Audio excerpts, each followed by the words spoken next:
Hi everybody! Welcome to the Lexus Virtual Classroom. My name's Melissa O'Connell and I am all the way back in the third row on the gigantic new Lexus TX. I am so excited to bring this deep dive tutorial series for you on our newest Lexus model. The Lexus TX is a true third row Lexus with cargo area in the back. What? I'm so excited. There are three different powertrains for the TX.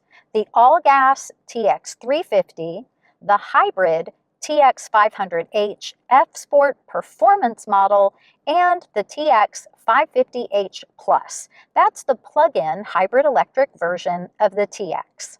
In this video, I'm going to cover as many features as I possibly can.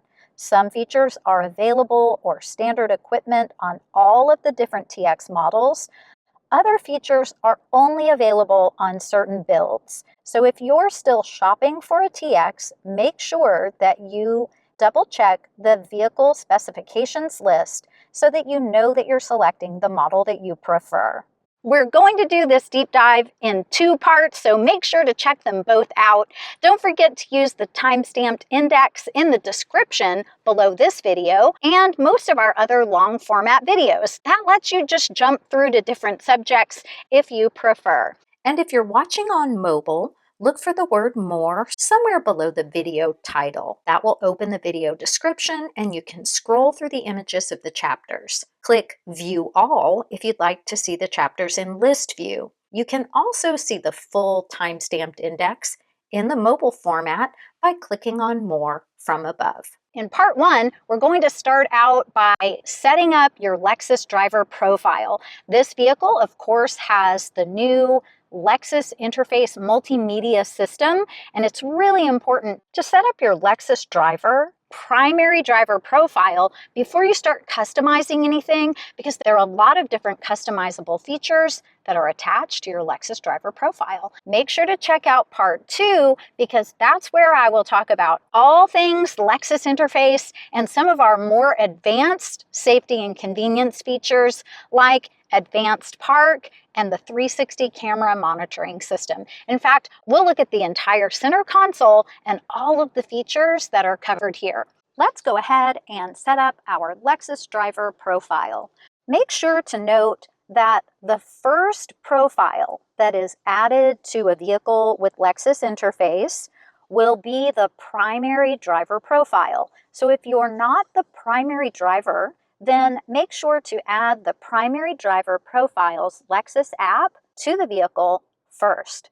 When you first get in a vehicle with Lexus Interface, you are probably going to see this welcome screen. Select your language from the list available on screen. And then it's going to tell you that you need to activate connected features with the Lexus app. You can scan the QR code to download the Lexus app, or just download the app from the App Store on iPhones or the Play Store on Android phones. Open the Lexus app on your phone. Go ahead and choose Keep Me Signed In. If you have a Lexus account or a Toyota account, go ahead and choose Sign In. If you've never had a Lexus or Toyota driver account before, choose Register, and then Continue to Registration. Rather than signing in with social media platforms, go ahead and create your new account from scratch. You'll enter your name, mobile number, email address, and create a password. This is the most efficient way to sign in and make sure that you can receive the necessary authorization codes. It's always a great idea to make sure that you get an authorization code for your email address and for your mobile number. What you see next on your Lexus app screen will vary depending on whether or not you already have a vehicle in your Lexus app garage. If you don't have a vehicle in your Lexus app garage, you're going to select Add Vehicle. If you already have a Lexus vehicle in your app and you would like to remove it, click right on the vehicle image and then you'll see Remove Vehicle at the bottom of the screen. If you have a vehicle in your Lexus app and you're adding an additional vehicle, on this version of the Lexus app, you'll select the drop-down arrow, and then you'll just click on the plus on the top right-hand corner. you'll choose Scan VIN, and you can scan the VIN from the vehicle identification information inside the driver's door on the window sticker, or you can also choose to enter the VIN manually. Then choose Add Vehicle. You're going to see a prompt that tells you to scan the QR code or connect by code. Do the next steps on your vehicle's main screen. Click Continue. So we can see that we have a code on the vehicle screen. So we are going to connect by code. This means we need to type in the numbers that we see on the vehicle screen onto the phone screen. The code does expire, so just make sure to enter that code when prompted. The vehicle is ready and waiting for us to finish the setup in the app, so let's go ahead and do that. We'll click Save Changes, and now we're able to register our connected services trials. You can look at each item that's compatible with your vehicle, and then click Continue. And now we need to accept the terms for the master data consent. That's going to allow the connected services to operate, which would include your Safety Connect, which is the SOS button, your Service Connect, tracking the health history of the vehicle, and of course your Lexus Navigation, which is a cloud-based subscription navigation service. And since all TX models come with the 14-inch display that includes a 3-year trial of the Drive Connect Lexus navigation system.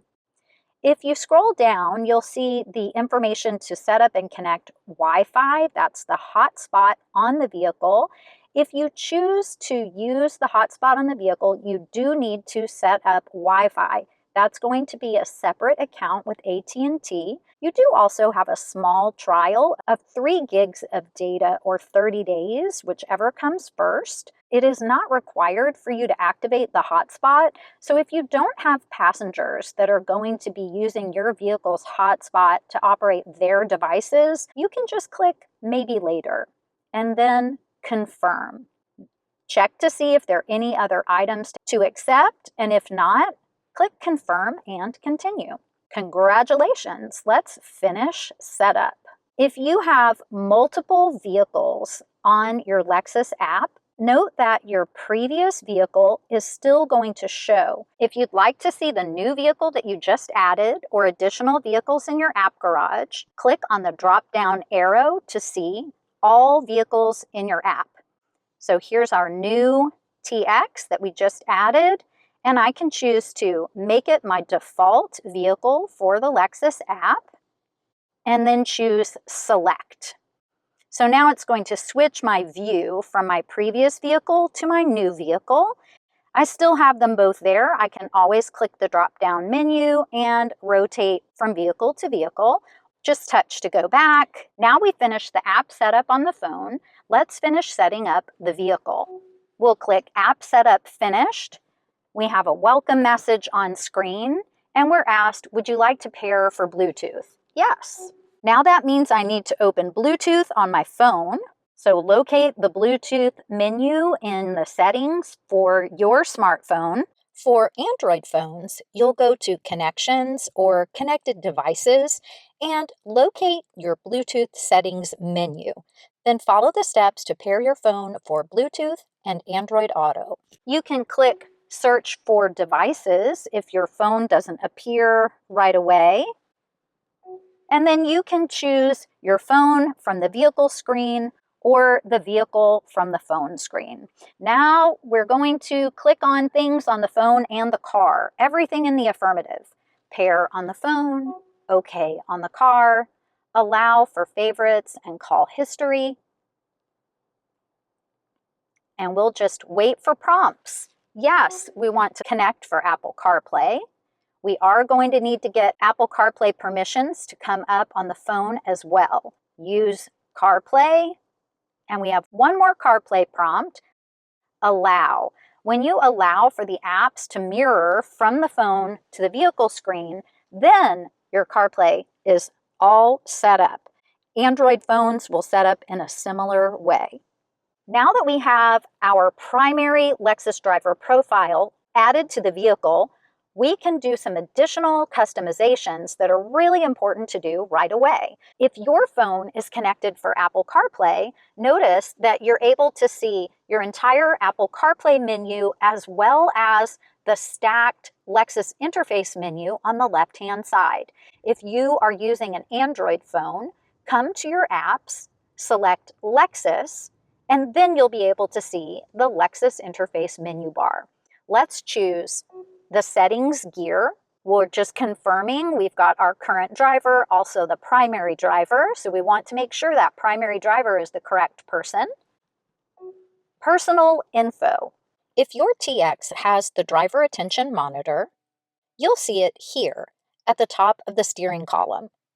The monitor works whether you have Face ID set up or not. Face ID is most helpful when you have multiple profiles saved to the vehicle. But if you would like to set up Face ID, go ahead and set up your driving position memory first, because we need to have your face visible to the driver attention monitor, and we want you to be comfortably in a safe driving position.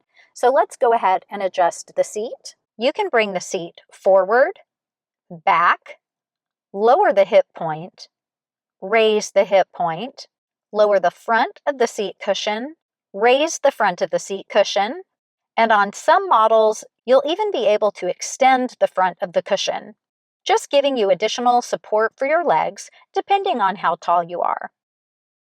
You can also recline or bring the seat back forward, and you can adjust the lumbar support.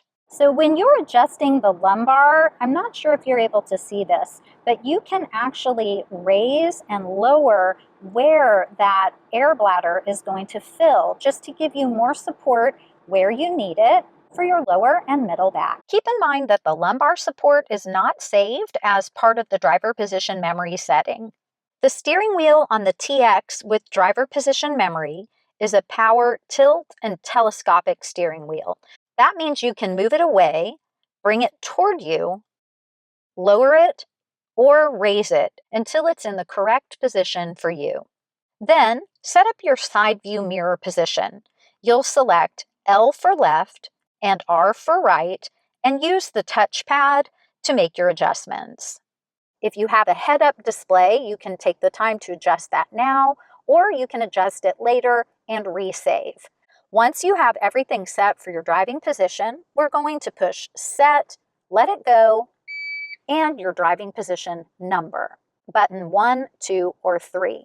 And an important tip, if you have multiple driver profiles on the vehicle and you're changing from one driver to another, if you lock the car in between switching, it will recognize the next driver profile. But if it does not automatically move the seat for you, make sure to press your driver position memory button. We'll have more tips about adding additional drivers in part 2 of the tutorial series. Now we can set up our Face ID. Click Setup Face, Accept to accept the terms, and then you'll click Begin and look straight ahead.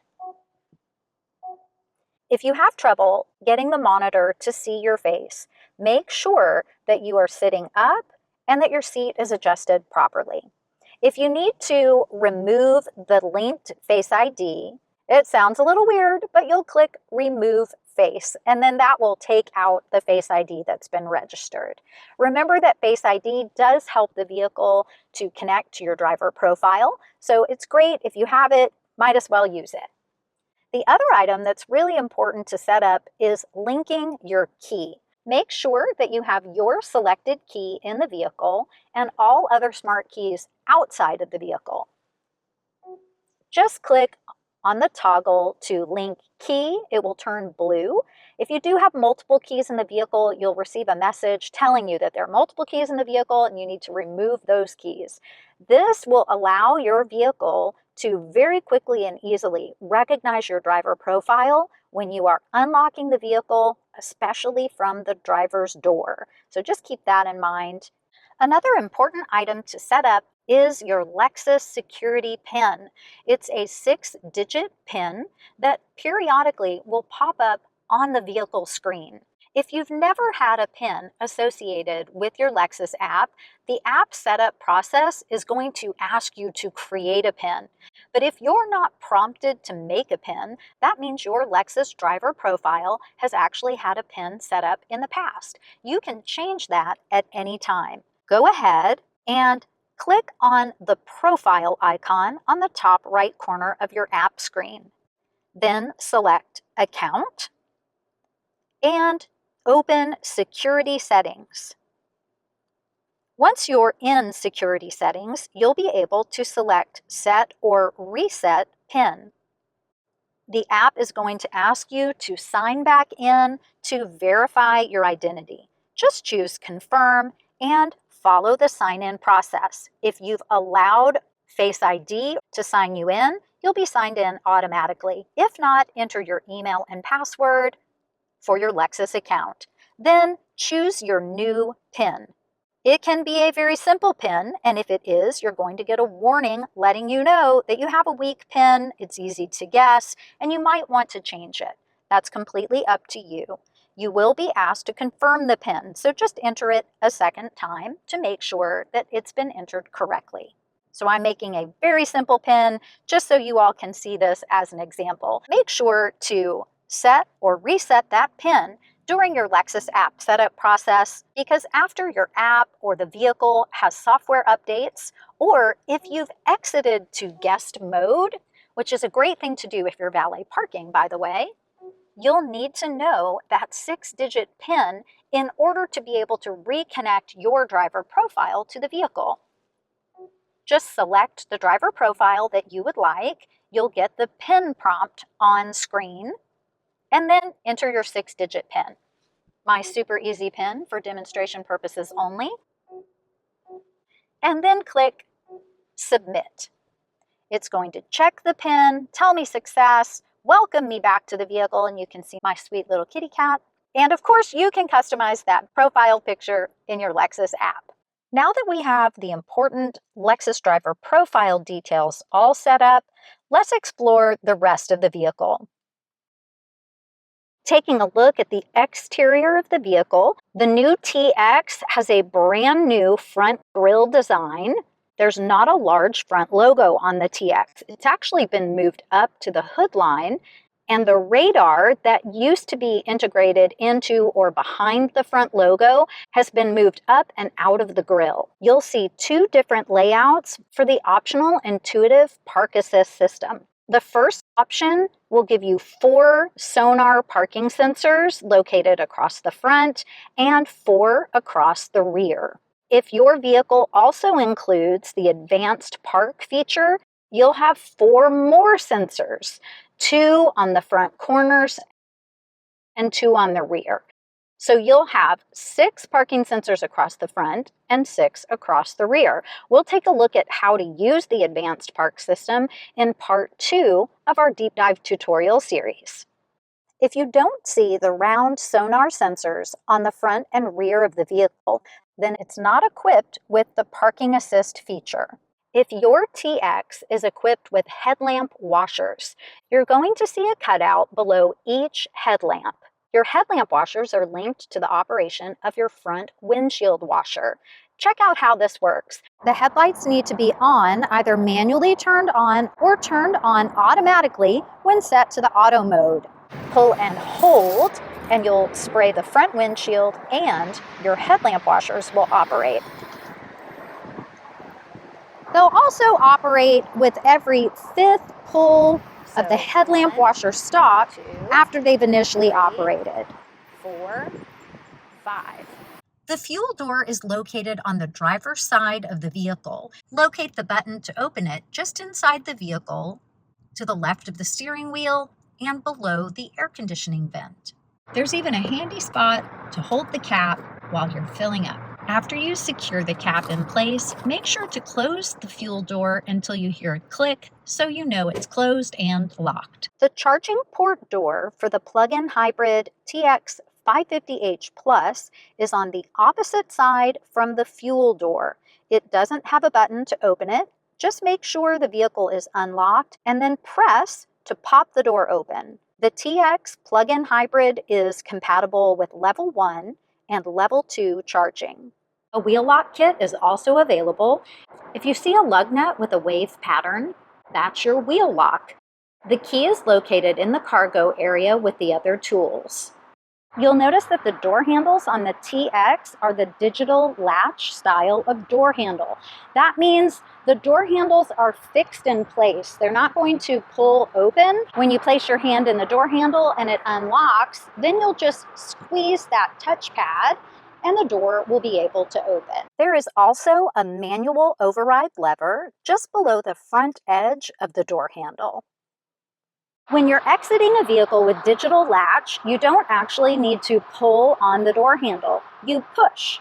Just push with your thumb and keep pushing to open the door. If the vehicle has somehow lost power and digital latch is not functioning, you do have a manual or mechanical override. You'll pull the latch 2 times toward you. But for normal day-to-day driving, place your thumb on the indentation, push the latch, and continue to push the door open. Digital latch makes it possible to have a safety feature called Safe Exit Assist.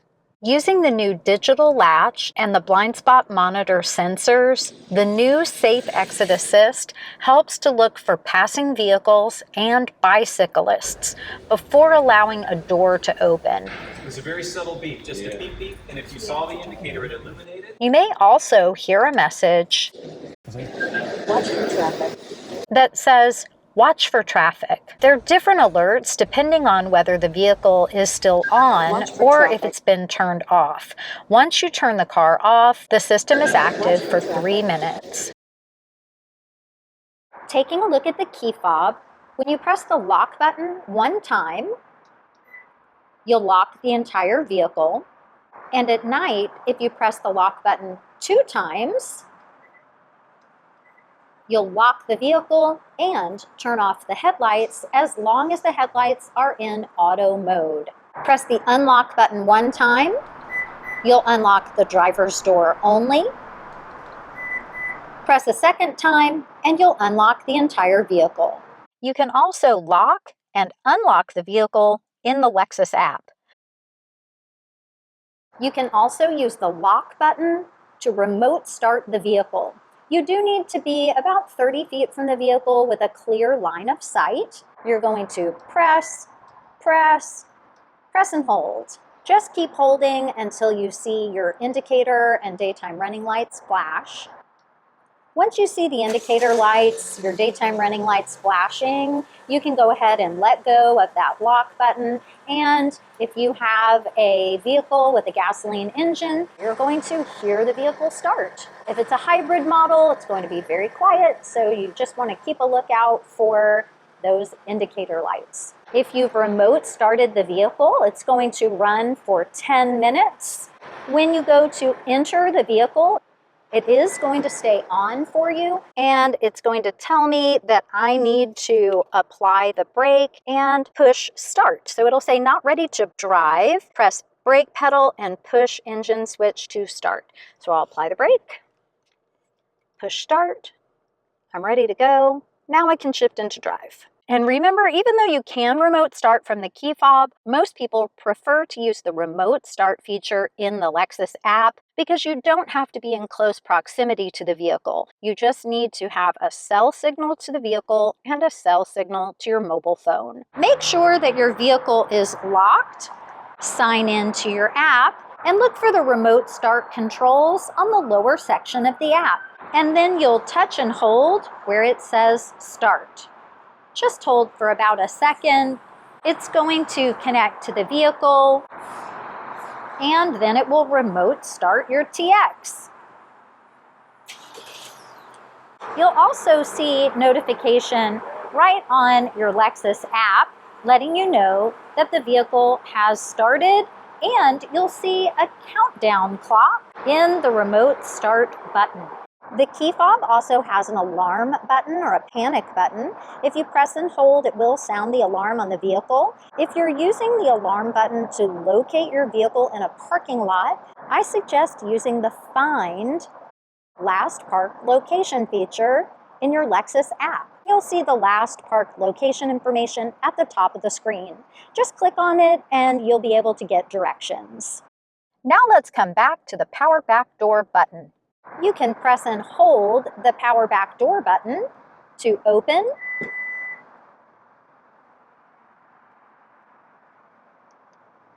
and close.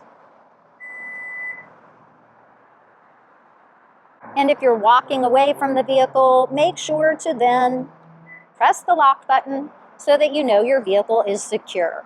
Of course, my favorite way to open the power back door is with the kick sensor. So just make sure you have your smart key on your person.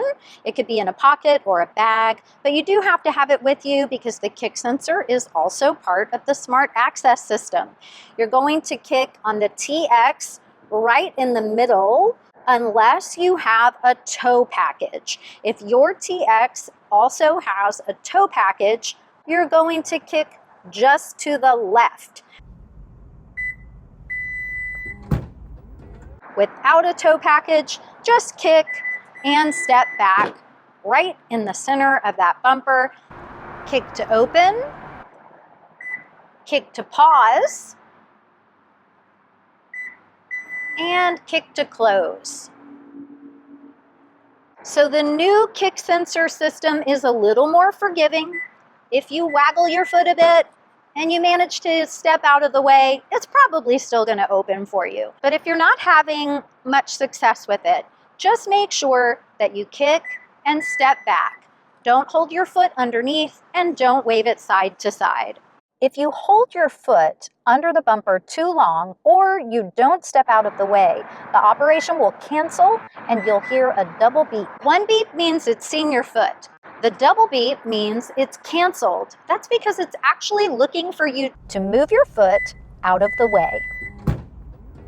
It's really looking for a simple kick, straight forward and back. If the battery in the key fob is no longer operating, you can still open the vehicle. You'll just push on this dot on the side of the key where it says push, just push, and you can access the mechanical key. This will allow you to unlock the driver's door. You can also use this key to lock your glove compartment, which is pretty cool, and twist flat. The metal key should be parallel to the ground. Everything is unlocked. Turn it perpendicular, and it's locked. But let me show you how to access the key cylinder that's actually hidden behind the cover on the end of the driver's door handle. This will allow you to unlock and lock the vehicle, and then if the battery in the key fob is not working, you can still start the car. So I want to show you how to do that. So the first step is to remove the mechanical key from your key fob housing, and then use any kind of gift card, credit card, you name it. We're going to just need to pop open this cover. So you'll just use the card and just give a little tilt to the left. And you may want to hold on to this just in case it does come right off. There are two little notched edges, but now you can see the key cylinder to unlock or lock the vehicle. Make sure that you hold on to this piece because you do want to cover this back up, and this isn't tethered in any kind of way, so hold on tight to that. We're going to use the mechanical key. So you know the righty-tighty, lefty-loosey. Well, this is lefty-locky, righty-unlocky. How about that for silly? So one turn to the right will unlock driver's door only. Second turn to the right will unlock all doors. If the key fob battery is no longer working, you can still start the car because of the microchip located in the fob. You just need to place it in front of the push button start and then apply the brake and push to start like normal.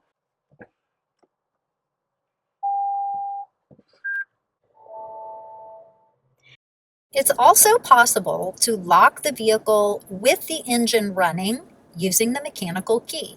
Here's how. Put the TX into park, exit the vehicle, be prepared to hear some beeps. So now we're not going to lock with the smart access system. It really doesn't like that. We need to manually override and lock with the mechanical key. I always like to turn the key to the left twice just to ensure that all doors are locked.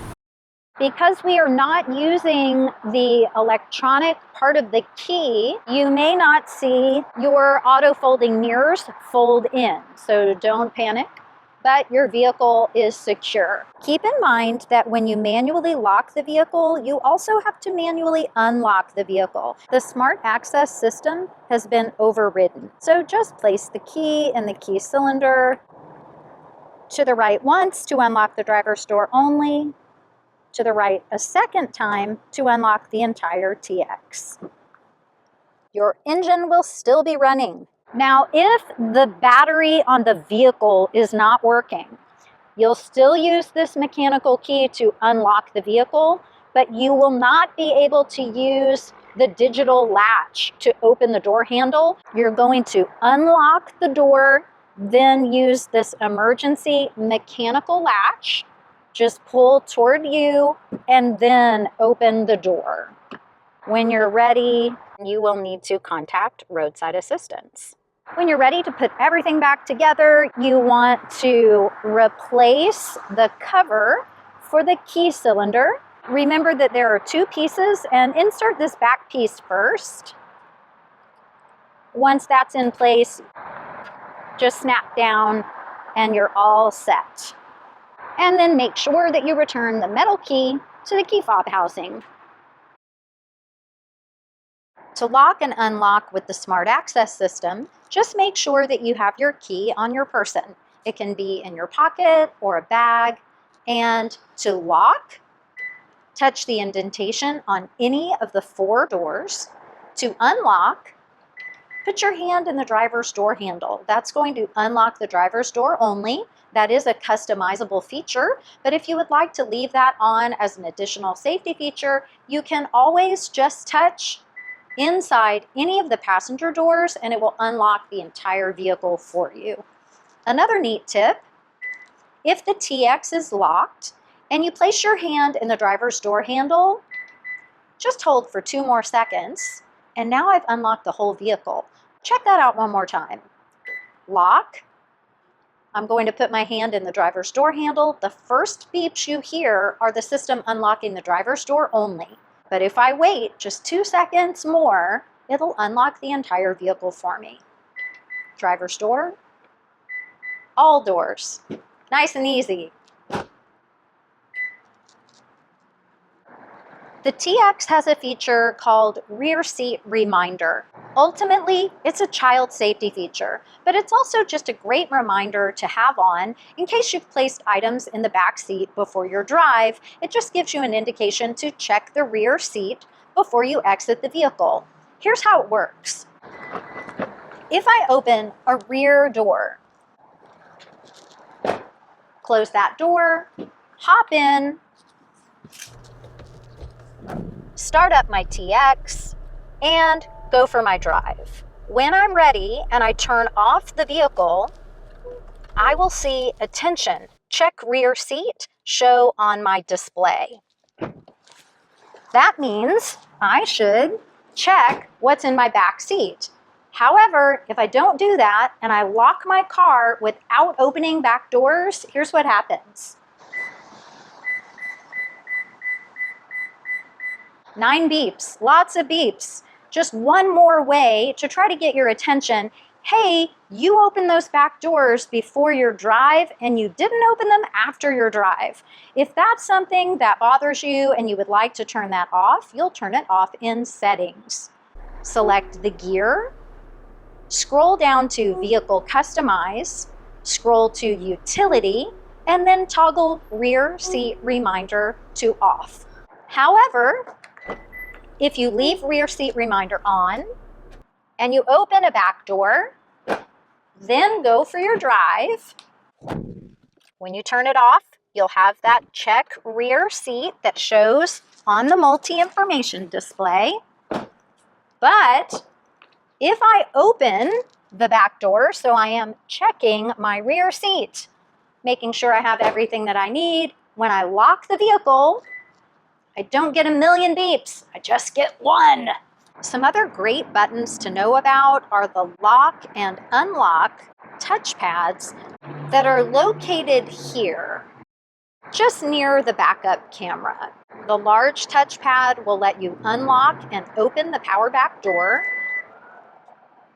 And then the small rubber touchpad will actually lock the entire vehicle. So once the door is closed, if you'd like to lock your TX without taking your key out or walking around to another door, you can simply use the small rubber touchpad. Just give a press, you'll hear the beeps letting you know that the vehicle is locked, and you'll also see those side mirrors fold in if you have the auto folding mirror feature turned on. Once the power back door is open, you'll see 2 additional buttons on the right hand side. If you press the first button, it will close the door, and if you press again, it will stop it. You can also use this button to customize the opening height. Here's how you do that. Just press again to stop it where you want it, and then you're going to push and hold. We're listening for 4 beeps. 1, 2, 3, 4. Now this new height is memorized. If I decide that I'd like to change this, I need to reset it first. So I'm going to push and hold again, but this time I need 6 beeps. Let's listen. That's 4. Keep holding. Last 2. When you hear 6 beeps, it's totally reset to the highest possible position. On the TX, the right side button's default setting is to close right away and lock the vehicle, just like on some of our previous models. But it can be customized to give you a 30-second standby period before it closes and locks the vehicle. And we call that the walk away, close, and lock function, because you actually have to walk away before the door will close. Take a look at how that works.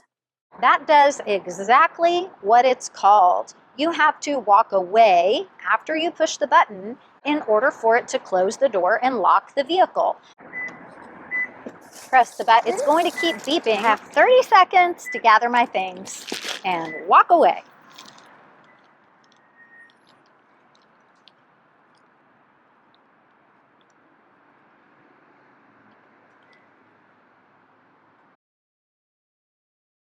Inside the rear cargo area, if you're using a cargo net, you'll have D-ring anchor points on the lower corners. You'll go ahead and attach the clips at the bottom on both sides. Then unzip the pouch to take out the net and use the loops to connect the netting at the top on both sides. This handy little tab has 2 hooks. It usually is connected right at the front, and then the second hook can connect to the back cable, and it just creates 2 little pockets, just makes it a little easier to manage any goodies that you are holding in that cargo net. When you're ready to take it down, go ahead and unhook the cables from the top, roll up the net, tuck it in the pouch, and zip it up. You can leave it attached to the D-rings if you'd like to have it handy, but if you want to store it and put it away underneath in the cargo area, make sure to go ahead and detach the cargo net pouch, roll it neatly, and just tuck that down into the storage area on the right-hand side. You may also see a 12-volt charging port at the rear of the TX. On the hybrid models, you'll see a 120-volt outlet. You do need to turn the power on for that outlet through settings in the main screen. Come to Settings, Vehicle Customize, Utility, and then you can turn the power outlet on or off. You can also use the shortcut ice cube tray to turn the power outlet on or off.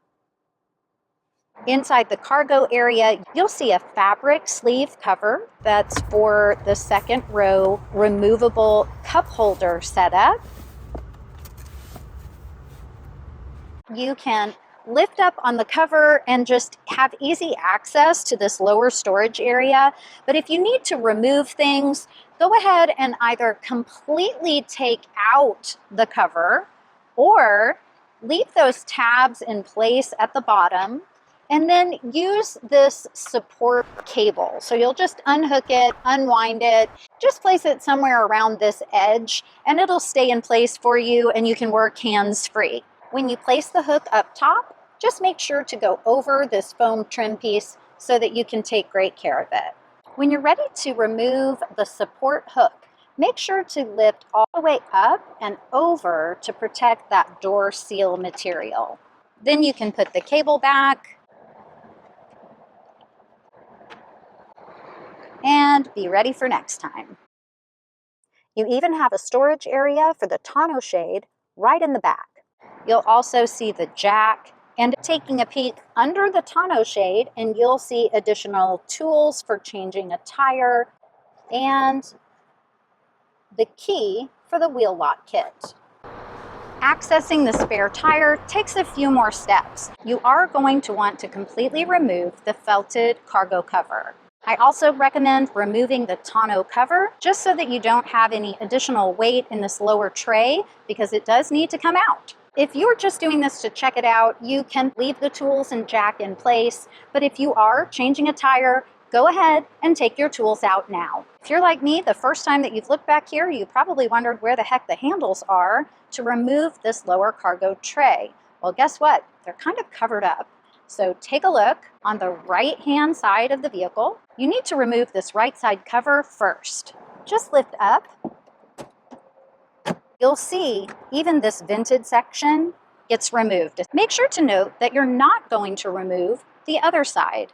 The lower section nests underneath this fixed piece. At first, it might feel like this lower section doesn't want to come out. That's because there are clips all along this front edge. I also like to remove this piece just to make sure that you protect this rear side panel. So just press down on one side and lift up on the other. And then you can remove that section. And then just work your way across. So of course right now I have my tools in, so it's a little bit heavier, but then you can lift up and access the spare. Of course, my favorite way to access the spare and get help with changing a tire is actually to press the SOS button and get some help from Lexus Roadside Assistance. Connecting to the emergency call center. To cancel, please press the button again. When you're ready to put this lower section back into place, lower the tray. I like to start with the clips on the more open side. So I'm going to slide this into place. And then just snap until all the clips are in. And then you can restore your other pieces. There are 2 top clips and 3 bottom clips. It's a little bit of a puzzle piece, but you do want to line up the top clips, the bottom clips, and then start snapping things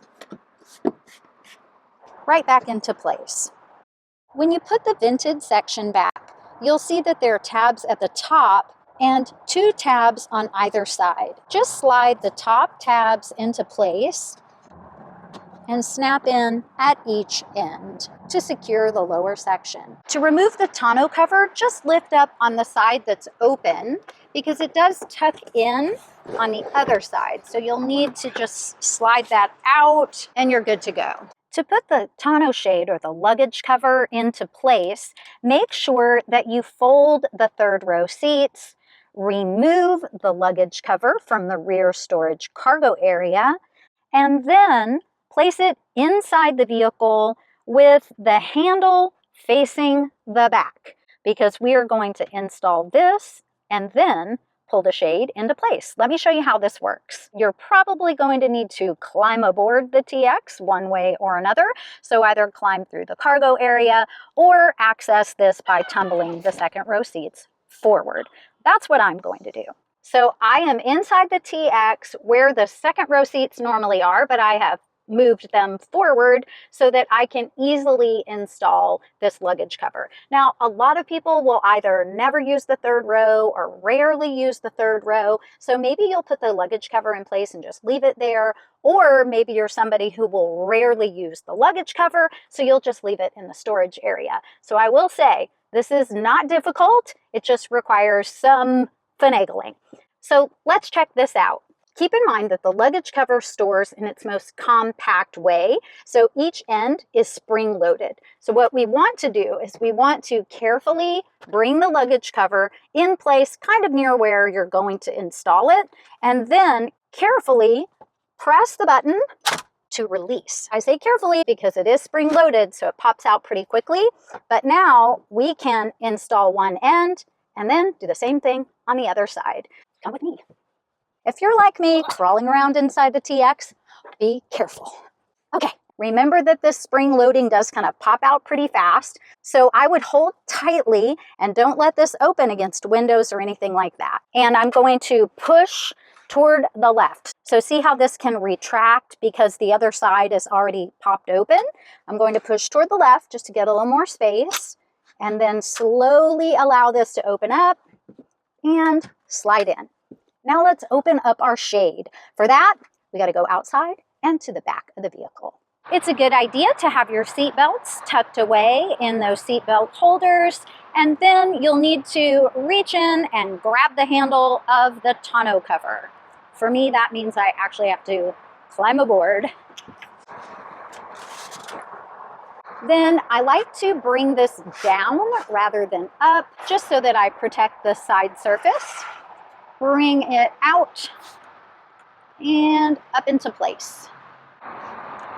And you'll see those 2 points on either side. There's not a long track along the sides like you may have seen on some other Lexus models, but there you go. There's your privacy shade, tonneau shade, luggage cover, whatever you would like to call it. Nice and easy.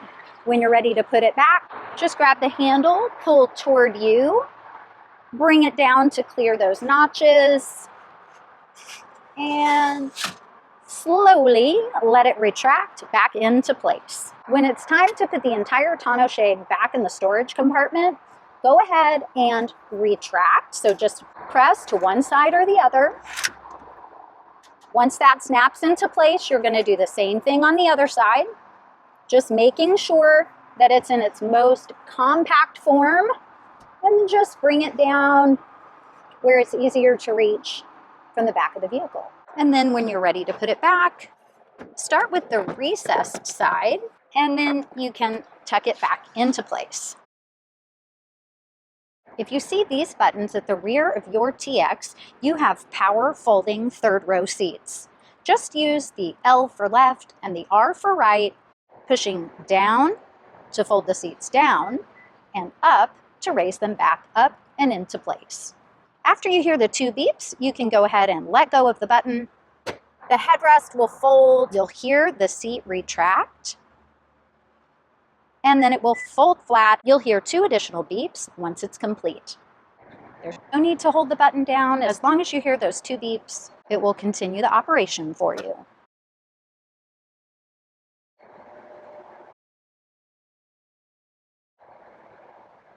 It is normal to hear those clicks as the seat moves into place. And you'll notice right now the seat belt is kind of sticking behind the seat. Always a great idea if you don't have passengers in that third row to store the seat belts in the storage clip.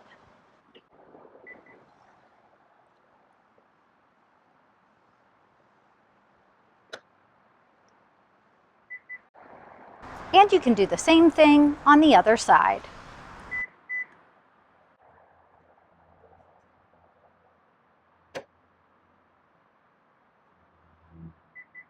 You can even operate the seats simultaneously.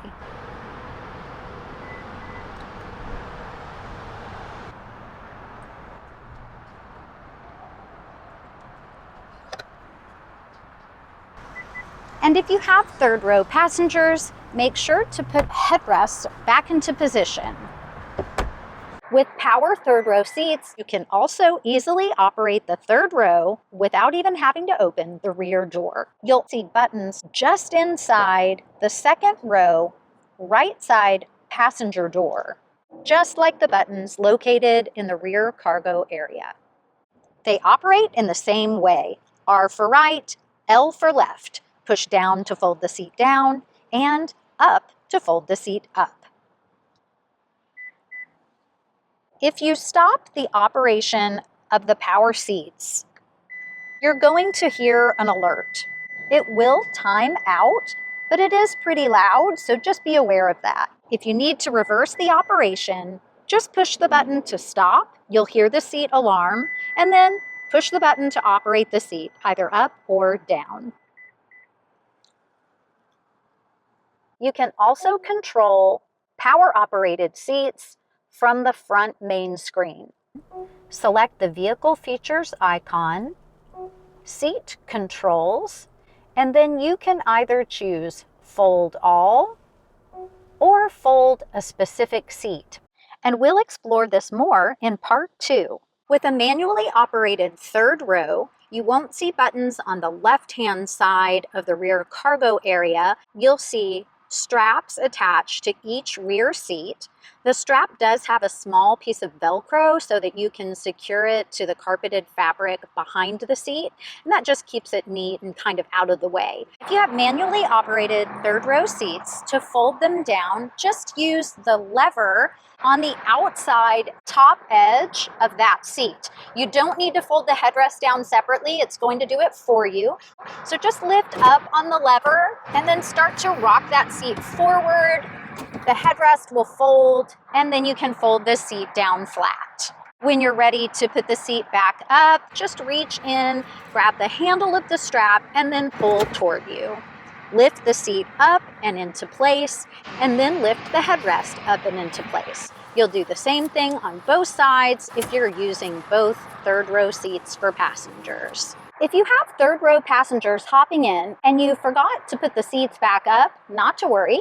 All they have to do is lift them up and into place. And then make sure the headrests are also put back up before their drive. And then remind them to grab the seatbelt from the seatbelt holder. The same lever you use to fold the seats flat can be used to recline the manually operated third row seats. Just lift up and press back. And you'll notice there is a large amount of recline. So depending on how much cargo room you need behind the third row, you'll want to adjust this third row seat position. You can do this on either seat. You can have the third row seat backs straight up, a small amount of recline, or fully reclined. There are 3 ways to have easy access to the third row. The easiest of all easy access is the one-touch button up on the shoulder of each outboard second row seat. Give a press, it will slide and tilt forward automatically. Literally just push a button. Push the button, let it go, the seat flips forward and slides forward. Then when you're ready to bring it back, you can slide the seat bottom until it's all the way back, then raise the seat back so that second row passengers can hop in the vehicle. The second option is with the handle labeled number 1 on the lower sides of each outboard seat. Just lift up. It will also tilt forward, and the seat will be able to freely slide forward or back. The third option is located behind the second row seat, so it's really easy for third row passengers to just lift this lever, tilt, and slide the seat forward so they can hop out of the third row. It also lets you slide the seat forward and back if you needed to do that. As a best practice, if the seat is tilted and slid into the forwardmost position so that you have easy access to the third row, if you'd like the seat to be farther back on the seat track, make sure to slide the lower seat cushion back into place before you raise the seat back up. And of course, you do the same thing on both sides.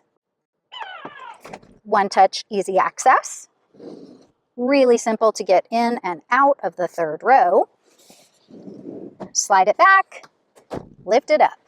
If you forget to do that, you can always slide the seat forward or back with this lever.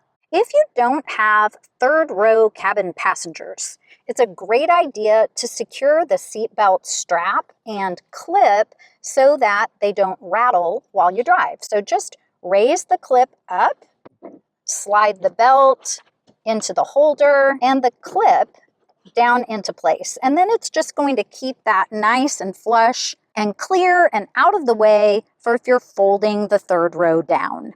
And of course, we've got that set up on both sides of the vehicle.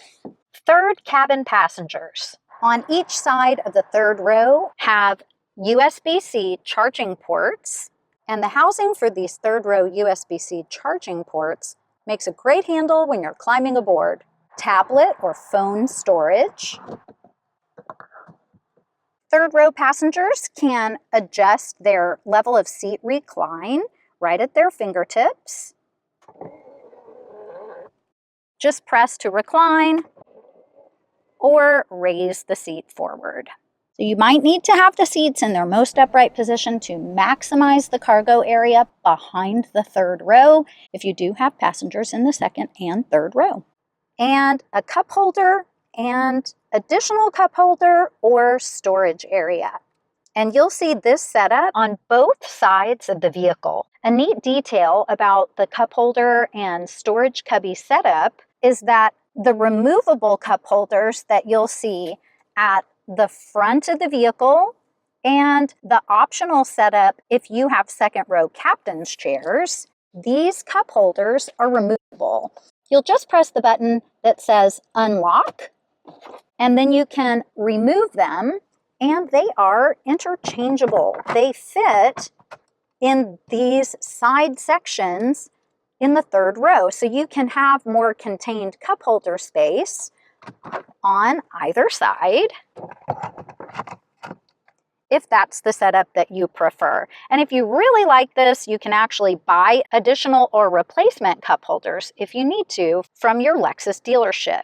And then snap them right back into place if you've relocated them from another spot in the TX. Looking down on the sides of the third row, you're going to see D-ring anchor points. These are used for different cargo netting configurations if you have the seats folded flat and you're using a larger part of the rear cargo area. When you see this recessed section in the third row, so you'll see that on both sides, that is where your rear tonneau cover will click into place if you don't have your third row seats up for third row passengers. Notice that this looks like a dial to control the opening and closing of the vent. That's just a style choice. You can tilt the rear vents for climate control. You can also open and close, and each side has their own light.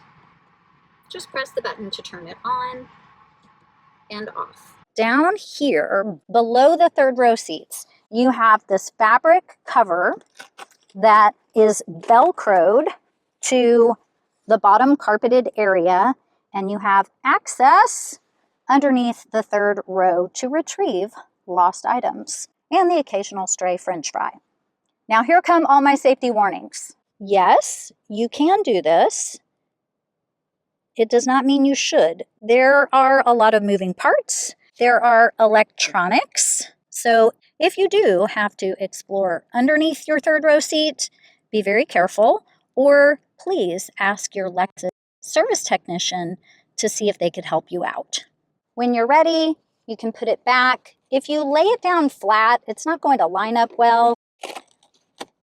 You'll want to tuck this in just a little bit and then line it up and secure the Velcro. This actually is giving you some slack so that when you adjust the seat, this has room to kind of move with you. And yes, of course, you can go underneath both sides if you need to And so I guess that means if you're in the front of the vehicle and you start hearing some Velcro, you can say, hey guys, please don't do that. Second row seats are all operated in the same way, whether you have the bench seat configuration or captain's chairs. They all have the same controls on the lower side section of each outboard seat, and you'll fold the seats flat in 2 steps.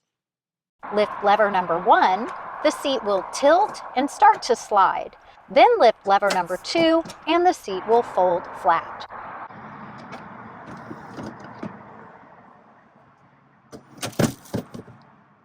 And lift here to slide the seat forward or back.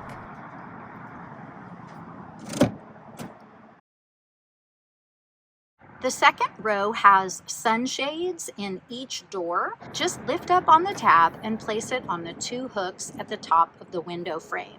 When you're ready to put the sunshade back, lift up and toward you just to clear that little tab at the end of the hook and slowly retract it back down. Just don't let it drop because it will retract pretty fast, and you want to make sure that you take great care of the screen material. Second row seats also have storage spots for the seat belts. They work just like they do on the third row. Raise the belt clip up, slide the belt into place, and lower the clip down. You can do the same on the other side. With the bench seat setup, you'll have a fold-down center armrest with 2 cup holders. If your TX has captain's chairs, each seat will have its own individually adjusted armrest. Here's how that works. Just bring the armrest down and it will click into place. Then you can lift up and you'll have different increments at an angle. But then to come back to the lowest position, you do need to raise the armrest all the way back up, then come all the way back down. And the cup holders will be located in the removable lower center console storage area. So when you're ready to put this entire container, or even just the base, into the storage bag, just retrieve the storage bag from the cargo area. It has a Velcro closure. There is not any kind of instruction booklet. Normally you might see some sort of instructions stamped or printed on the bag, but you don't. So if you're wondering what the heck this is for, you can use it for magic tricks, or you can store the lower center cup holder console, which is really what it's designed for.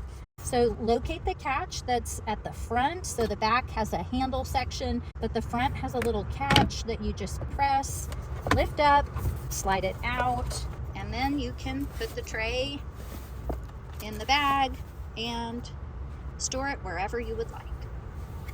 When you're ready to put it back in, you're going to slide these 2 tabs in toward the back first, then click down and into place. Phones and tablets can be stored in the center, here, and here. You can also store your phone right here. There are also air conditioning vents and personal lights located on each side of the second row. The buttons for the second row passengers to operate the rear cabin climate controls are located here. Less fan, more fan, the entire system off. You can turn it back on again very easily just by pressing the increase fan button. Adjust the airflow mode. Also just toggle to have it wherever you prefer. Face, face and feet, feet only, back to face only. Auto will take over control of the fan speed and airflow mode, or you can resume control just by pressing the buttons. Lower the temperature, increase the temperature, and you can always control the rear cabin climate from the front main screen. You may also have heated and or ventilated outboard seats for the second row. You'll have 3 levels of heat and 3 levels of cool or fan for the left side and right side passenger. And again, this will depend on the equipment on your TX. Coming down below the rear cabin climate controls, you will see 2 USB-C charging ports. Some models will also have a 120-volt outlet located below the rear charging ports in the second row. On hybrid models, below the back seats, you'll see vents. These vents are there to help cool the hybrid battery. So make sure that they don't get blocked, especially if you're on a long road trip with pillows and sleeping bags. It's also okay to vacuum these vents when you're cleaning your vehicle, but don't spray liquid directly into them. Very excited to point out that the third row seats also have the lower anchor points. For the latch system, normally you would see them down at the crease between the seat back and the seat bottom cushion. On the third row, you'll have an opening in the fabric on each side of both seats. So just be aware of that. So you'll locate the anchor point on each side and follow the instructions on your child safety seat. And of course, the top tethers are located on the seat backs of the third row and all second row seat backs. The top tethers for second row passengers, and that's where you pass the tether strap of a car seat or booster seat, and then you anchor it here. On the second row bench seat, you'll see lower anchor points for car seats on each outboard seat, located between the seat back and the seat bottom cushion. If you have the captain's chairs on your TX, you'll also see latch or lower anchor points for child safety seats located between the seat back and seat bottom cushion for both second row seats. Child safety locks on the rear doors. When the child lock is in the down position, that means that rear cabin passengers are not able to open the door. You'll need to open the door from outside.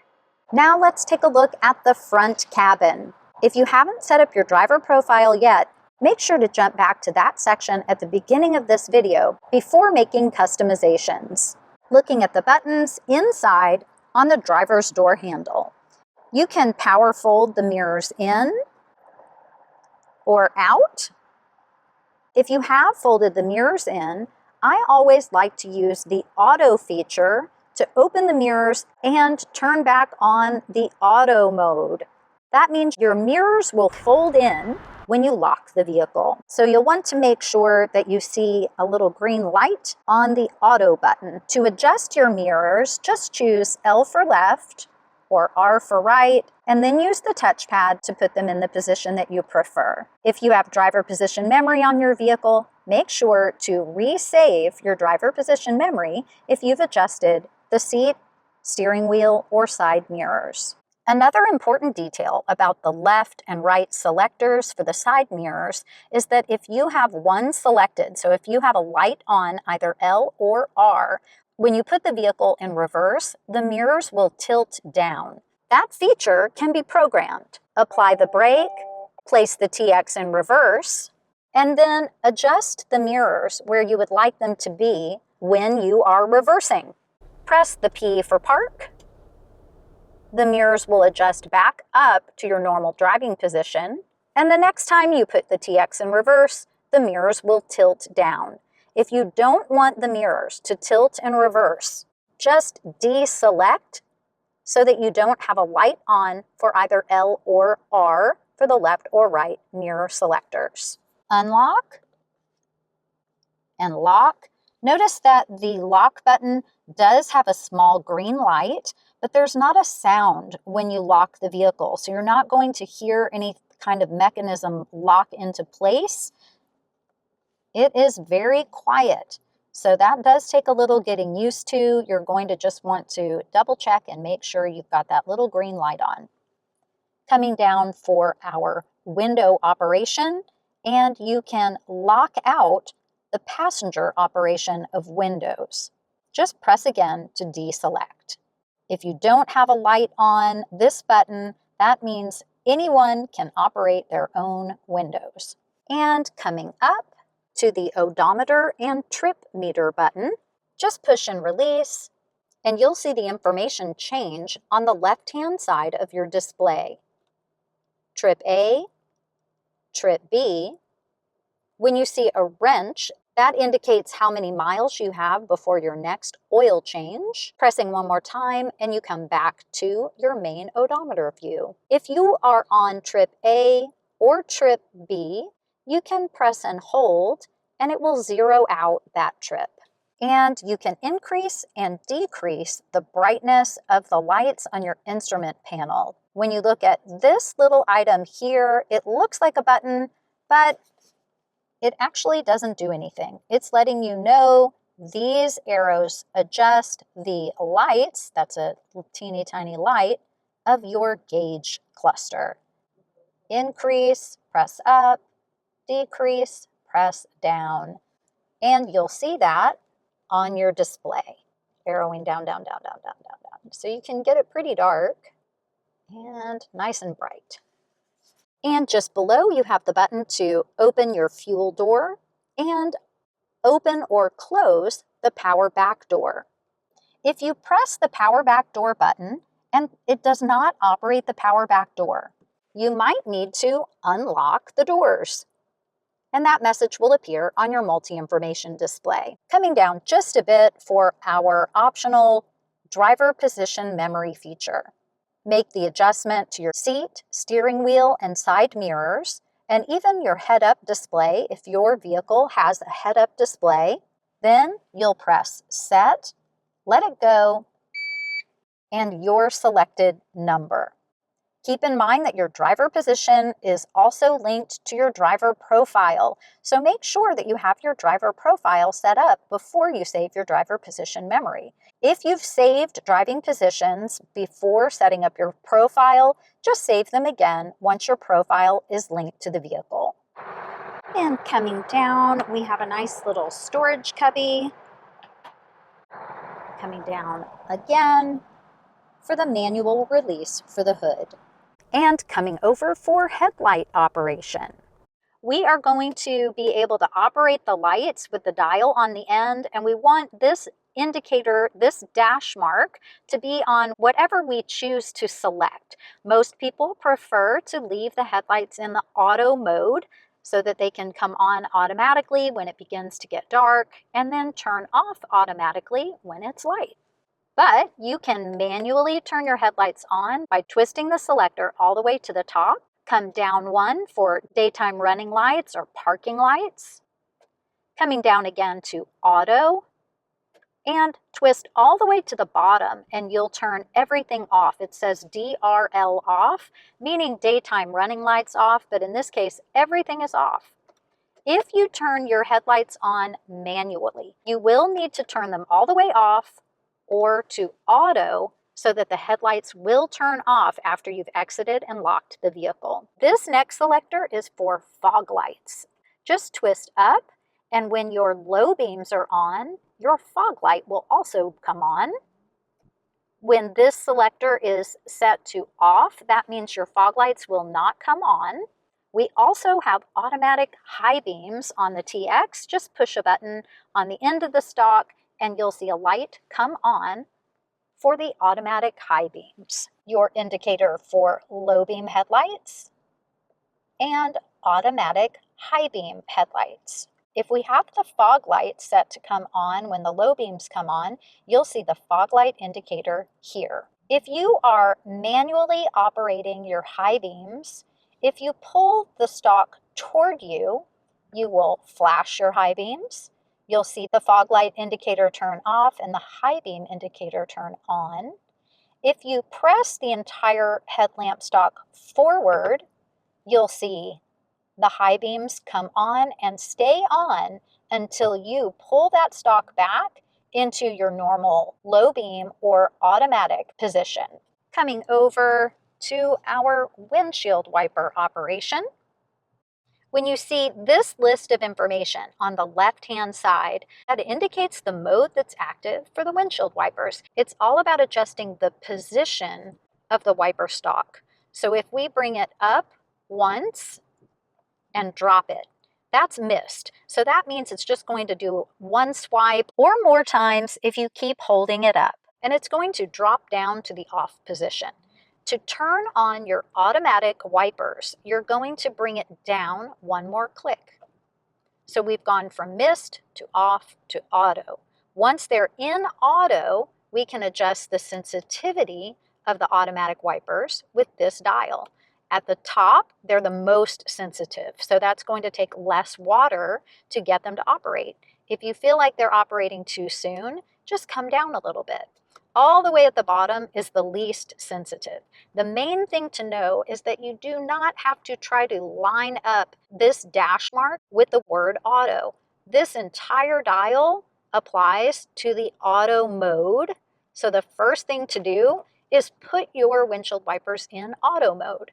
If you're not quite sure if you're there, lift up, let it drop, and then come down one click from off to auto. Then select your sensitivity level.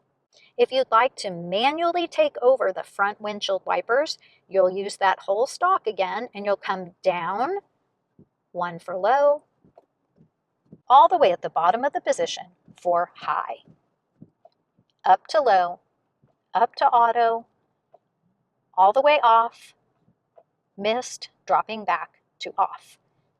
The end of the stalk operates the rear wiper, on, intermittent, or off. Pull toward you to clean the front windshield and spray the headlamp washers if you have headlamp washers on your TX, and push away to clean the back window and the rear backup camera.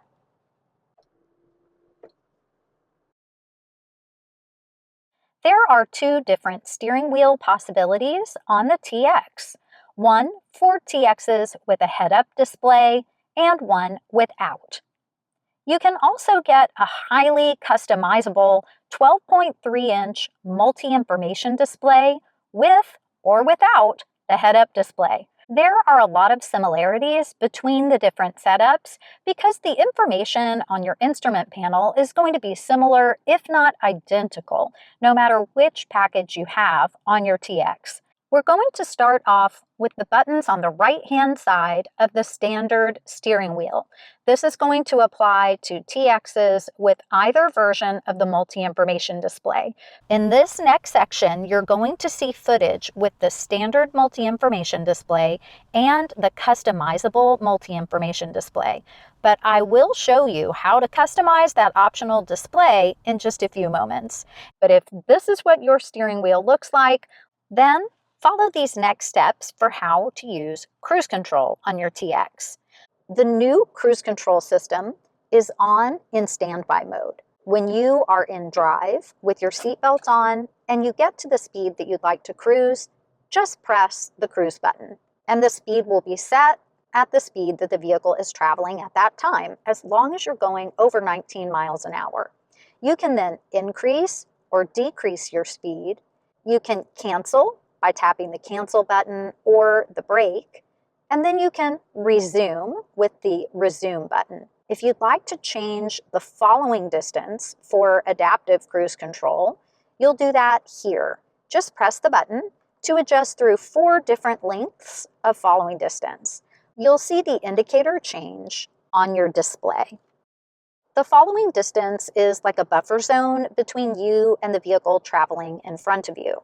So make sure to try it out at one of the longer distances, just until you get comfortable with the system. The vehicle will begin to slow down for you, and then it will resume your cruising speed when the path ahead is clear. In order to use regular or speed-only cruise control, you'll need to change the cruise control mode. With your seatbelt on, you need to be in drive.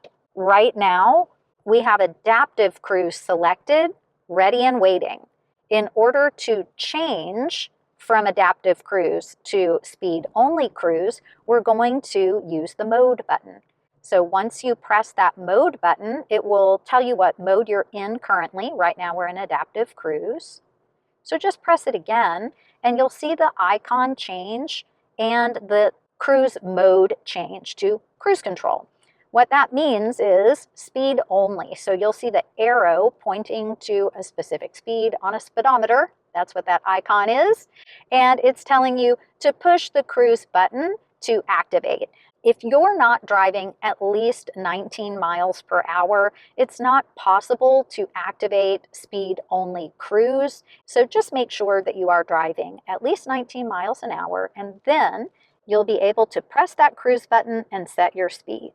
When you are ready to change modes, just press the mode button and you'll be able to select from adaptive cruise mode, where you set speed and following distance, or press that mode button and change to standard cruise control mode, setting speed only.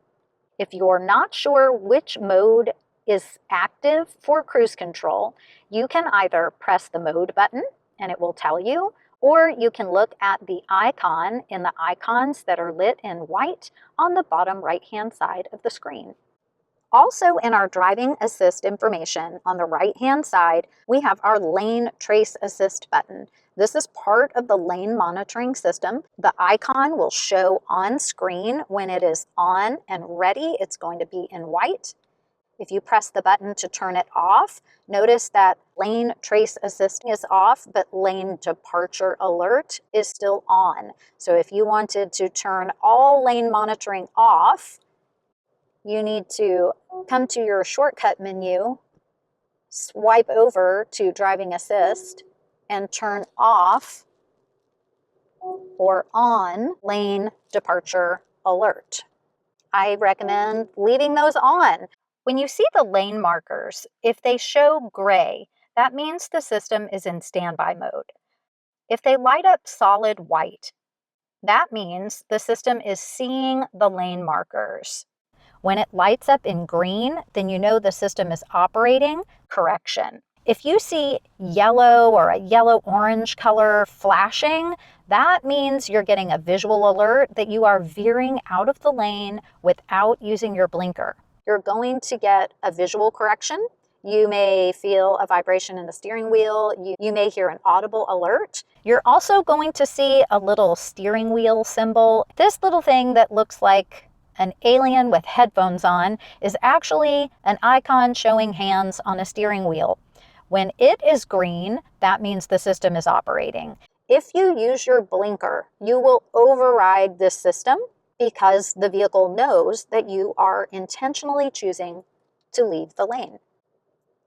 Lane trace assist works when you have adaptive cruise control turned on, you're on the freeway, and it is able to trace off of the vehicle in front of you. This is really helpful if you're driving in an area where maybe the lane markers are not as clear or they've degraded over time. The audio buttons are located here. You can use the mode button to cycle you through different audio modes.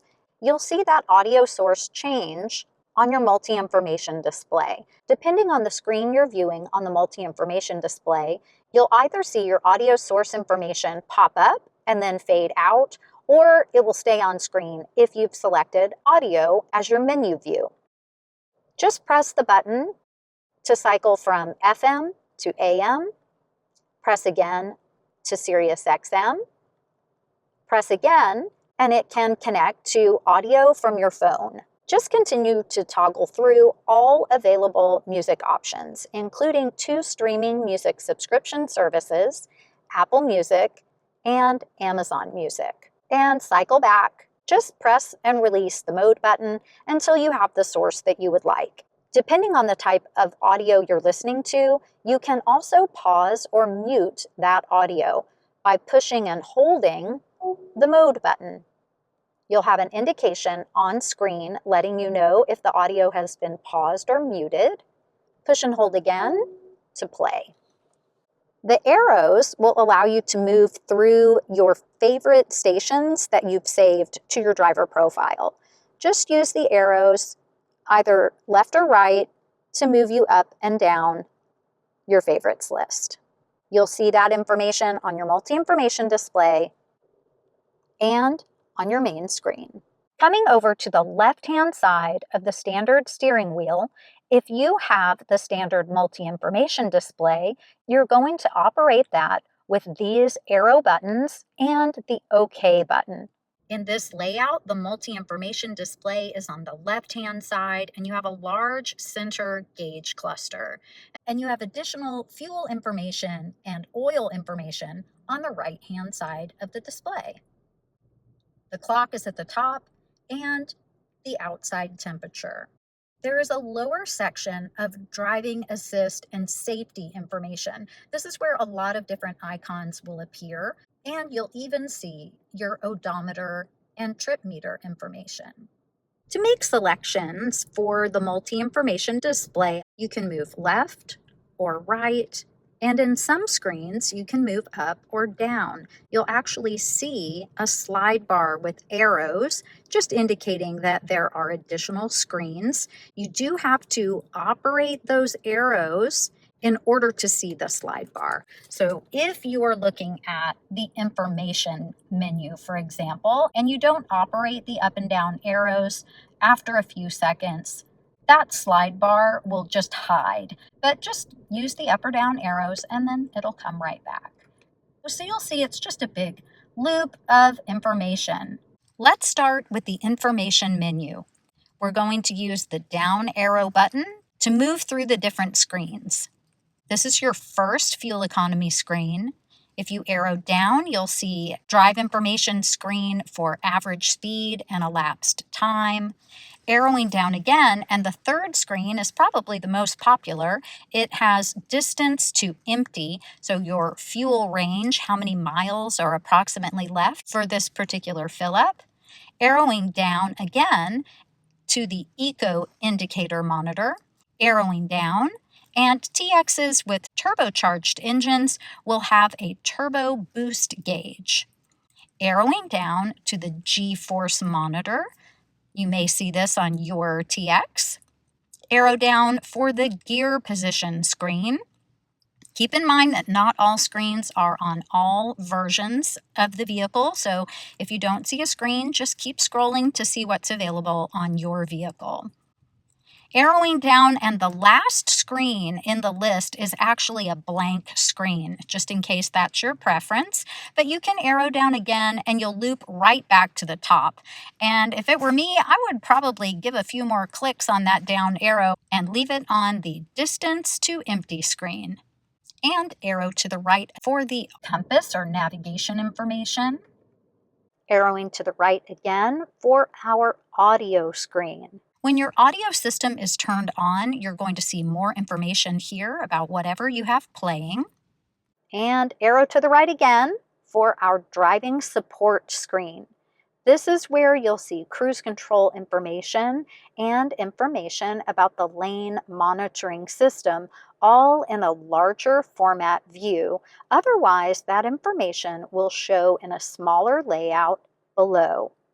And messages. This is where you would see service-related messages, and even low fuel warnings would be held here. And arrow to the right again, and we just circle back to the information menu screens. If you receive a message that wants you to make a selection, you'll arrow up or down to make your choice, and then you'll press OK to accept, just like using a mouse on a computer, basically just selecting and pressing OK or clicking. Your Go Back button will take you back to a previous screen or clear messages that may appear on the display. Volume up and down for radio and phone. Our telephone button, you can answer or use the up and down arrows to decline. And our voice command button. Push and release is like saying, "Hey Lexus." Push and hold will access your phone's assistant, either Siri or Google, depending on what kind of phone you're using in the vehicle. If you have the head-up display, you'll have this steering wheel. So first and foremost, you have touch-sensitive arrow pads on the right and left side of the steering wheel.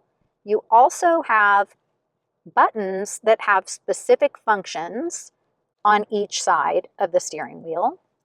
and you have a menu or change button on each side of the steering wheel. So when you first touch the arrows, if it does not pull up the menu you're looking for, bring your thumb down to the menu or change button. Press down, and then it will switch from the first menu in that item to the second. That's because there are two menus on each side. When you touch the arrow pads, you'll see whatever menu is active at the time light up. As you move your thumb across the buttons, it will highlight the item that you could then click on or select. So it's important to touch the arrow pad first and then press or click down to make a selection. A neat tip is that if you turn off your head-up display, you'll see those same controls down in your multi-information display. So if it's easier to learn the system with the head-up display off, go ahead, leave the head-up display off, and then turn it on when you're ready to start using the head-up display. Turning the head-up display back on, you'll no longer see the items highlighting in the multi-information display. They have moved to the head-up display. So let's take a look at the left side of the steering wheel first. If I put my thumb on the menu or change button, so this little button that looks like it has two pieces of paper on it, if I press down and click, then it will change from one menu to the other. So we have our default screen, which is going to be our phone to answer a call, and then our voice command button. So you can use the wake words for your two assistants. You have your Lexus assistant, so you could say, "Hey Lexus," or you can push and release the voice command button. Cancel. You can also use the voice command button to wake up your phone's assistant. Right now I have an iPhone connected, so I could say, "Hey Siri, how's the weather?" It's currently partly cloudy and 79 degrees. Or I can press and hold the voice command button. How's the weather? It's currently partly cloudy. Then I don't even have to use the wake phrase. Also on the left-hand side of the steering wheel, you can use the left and right arrows to move through your radio favorites or to seek up and down the dial. Volume control, up or down for phone and audio. Just touch and then press. Then you can turn the volume up or down. Keep in mind that you do need to have some sort of audio actually playing. Volume up, volume down. Then if we come down to our menu or change button where it says more, just press that button and it will switch views or menus. When I switch on the left side, I'm going to now have more audio controls. In fact, if my audio system is turned off, which right now it is, I can see that message in the head-up display. It would also say enable audio on my main screen. So rather than reaching to turn on the audio system by pressing the power and volume button or clicking on enable audio on screen, all I have to do is have the audio menu open on the left-hand side and then push the audio power button here, and now my audio system is back on. Also, on the left-hand side audio menu, we can change modes. We can toggle through our audio sources. When you press the mode button, it will toggle you through all audio sources: FM, AM, Sirius XM, and just keep pressing and it'll bring you through everything. So if you have your phone connected, you'll have your phone's music content. And then 2 different streaming services are available. They do require subscriptions to those services, Apple Music or Amazon Music. They also require a subscription for streaming music through the Lexus app. Another really neat thing about the mode button is you can use it to mute or pause certain audio. So right now we have a SiriusXM station playing that I'm not going to turn the sound on for because I don't have the rights to it. So instead of pushing and releasing the mode button and changing from one audio source to another, I am going to push and hold the mode button, and I'm going to mute or pause my audio, which I think is so cool. So then you would just push and hold again, and then you would resume the audio play. So if the content is muted, you'll see that drop-down notification on your main screen. So for content that is not live, like satellite radio, you are able to pause and you'll see the playhead change from a playhead symbol to a pause symbol, depending on your selection. Now let's take a look at the buttons on the right-hand side of the steering wheel. So it's very similar to what we've got on the left-hand side. We have our touchpad, we have our change button or pressing for more. So I'm just going to touch and then press. On the right-hand side, our default menu view is going to be for driving assist, very specifically cruise control. The most important thing to know about cruise control is that unless you are in drive with your seatbelt on, you can't actually do much with it. It's going to tell you cruise control unavailable. Shift to drive. If you apply the brake, have the TX in drive, but you don't have your seatbelt on, when you press the cruise control button, you're going to get this message. It says cruise control unavailable, see owner's manual. So make sure you have your seatbelt on, the vehicle in drive, then get up to the speed that you would like to cruise and press the button to set your speed. A really cool thing about the new cruise control system is that basically it's kind of ready and waiting for you. It is in a standby mode. All you have to do is get up to the speed that you would like to cruise and then push the cruise button.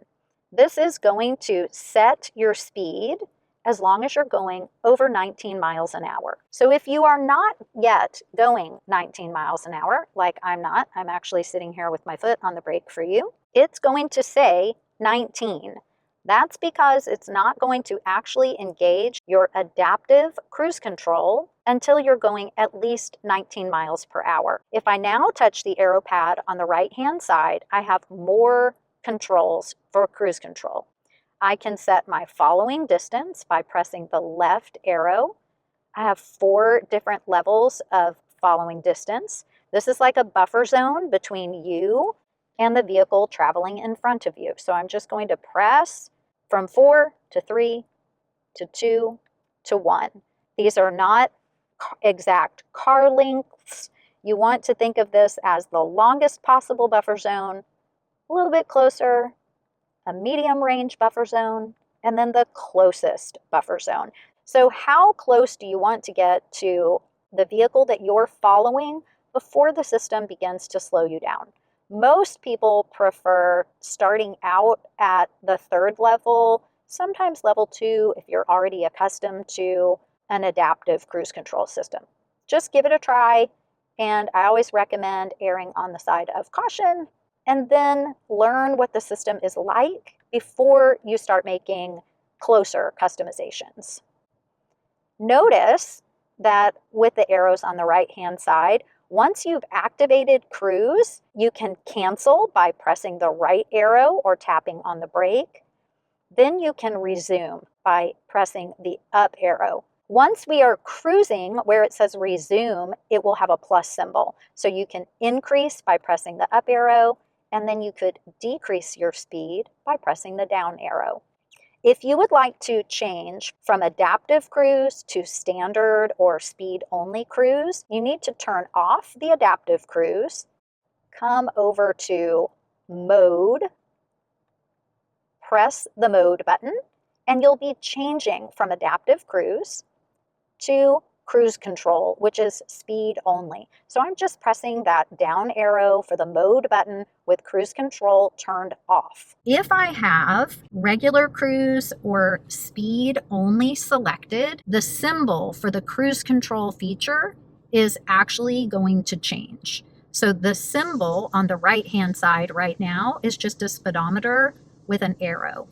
If I change modes back to adaptive cruise, we're going to see a speedometer with a vehicle and an arrow because we are setting following distance as well as speed.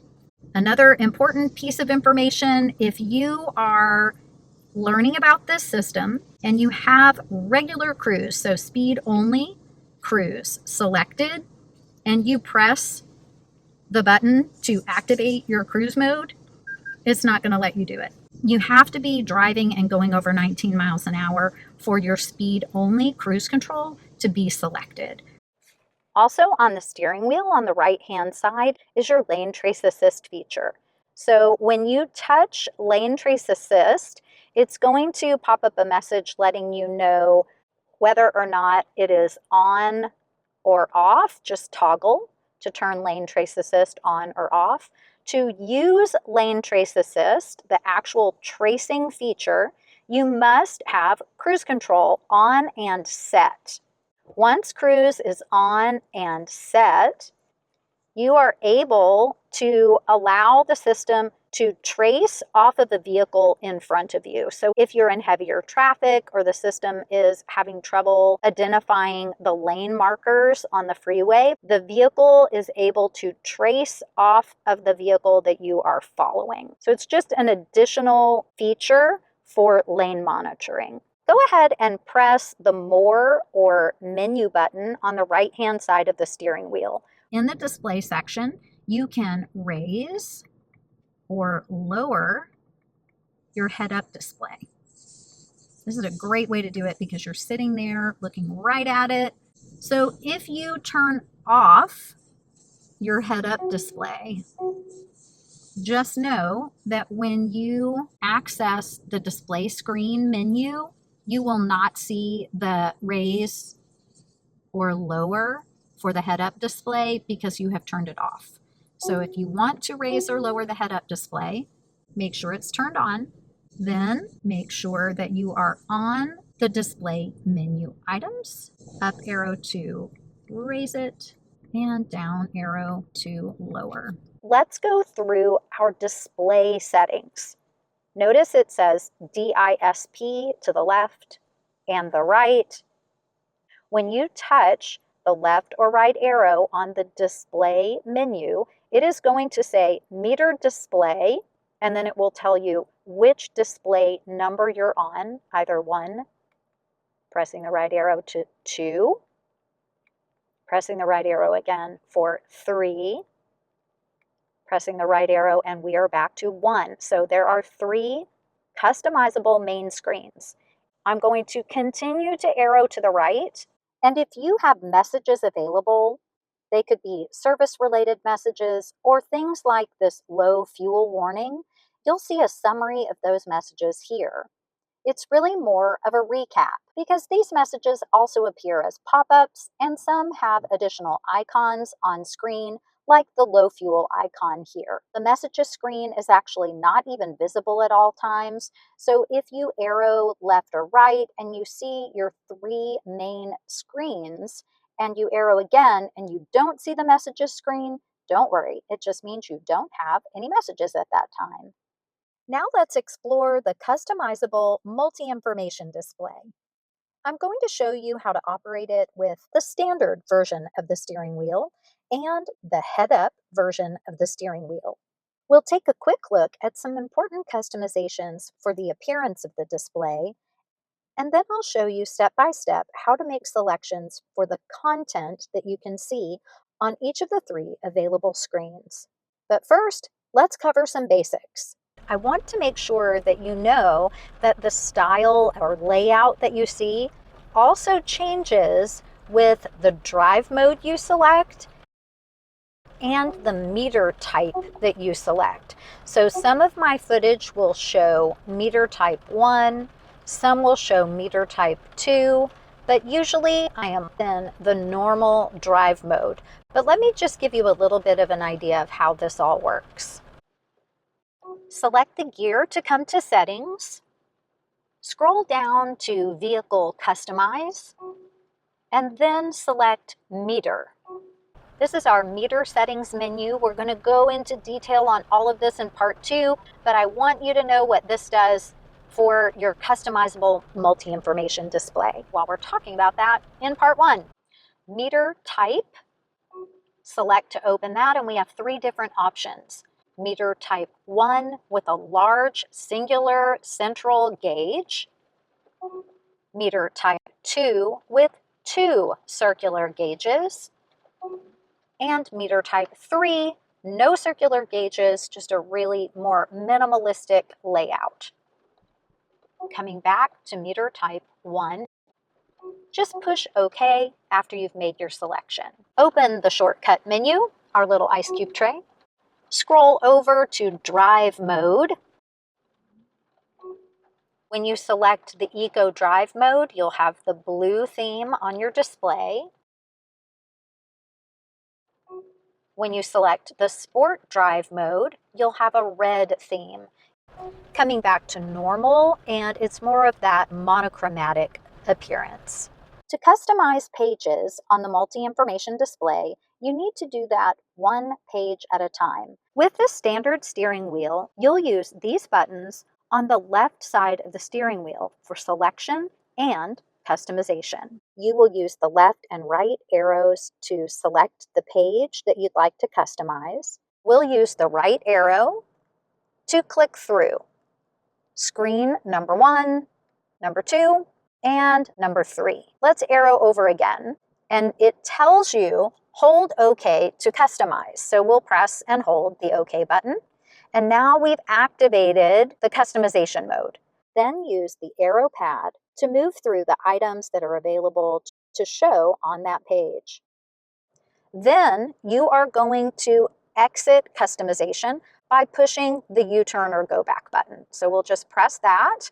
Then you can use the left or right arrows to move to your next page that you'd like to view or customize. And for the head-up display steering wheel controls, you're going to operate your customized multi-information display with the right side buttons. When you touch the left or right arrow on the display menu, it is going to say meter display, and then it will tell you which display number you're on.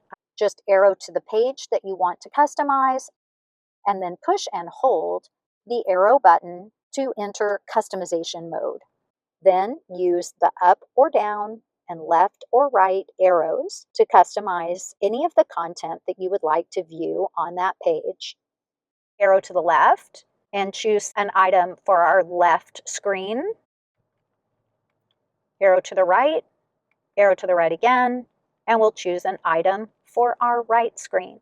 But keep in mind, this is only screen number 1. So let's press the More button to exit customization, then arrow left or right to go to the next page that you'd like to customize. Make all of your customizations for page number 2, then push the Menu or More button to exit customization, and you get the picture. Just remember that you need to select a page, customize the page, and then exit customization in order to move to another page. And then you can customize that. On all 3 screens, there are 3 different zones or sections that you can customize.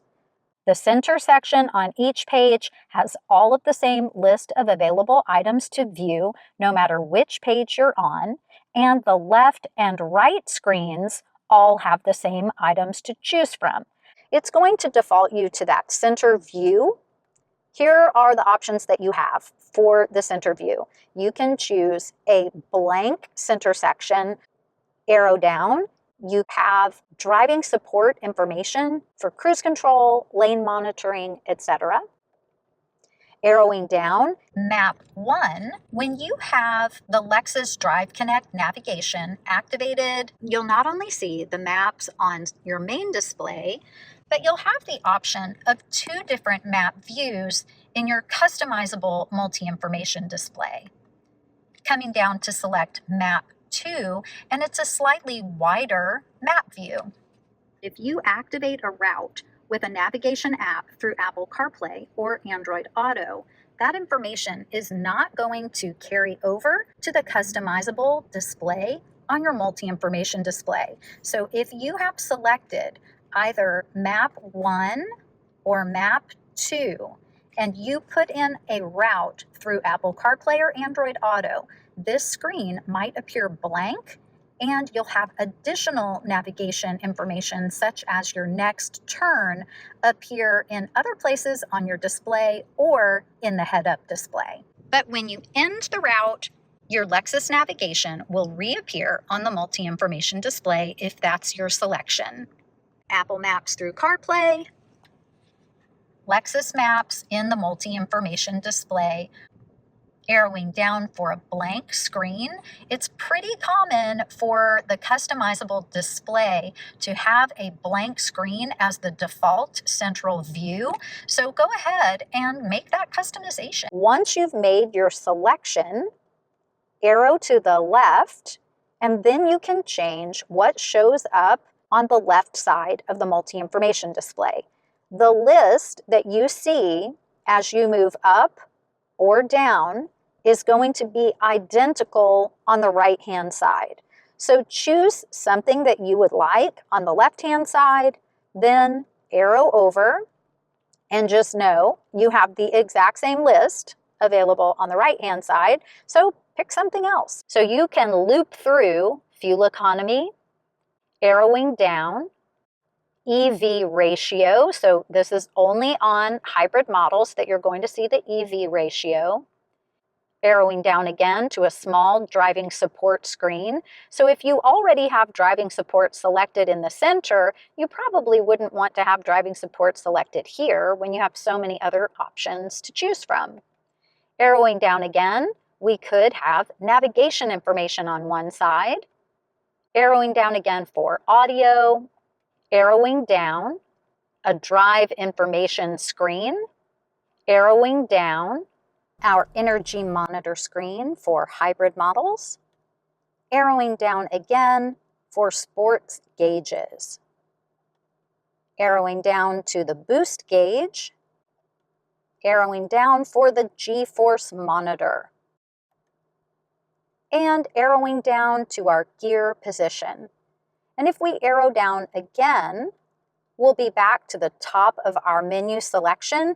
That's actually a blank screen option. So let's arrow down one more time and we'll be right back where we started, which is our fuel economy screen. Then you are going to exit customization using the More button if you have a head-up display on your vehicle, or the Go Back button for the standard steering wheel. So we'll just press that. And now what we need to do is we need to decide, do we want to customize an additional screen? So all of your selection items are the same. So whatever you chose for the central display on screen 1, you can decide, do you want it to be the same? And you just want to change up what you have on the left or the right from your available items?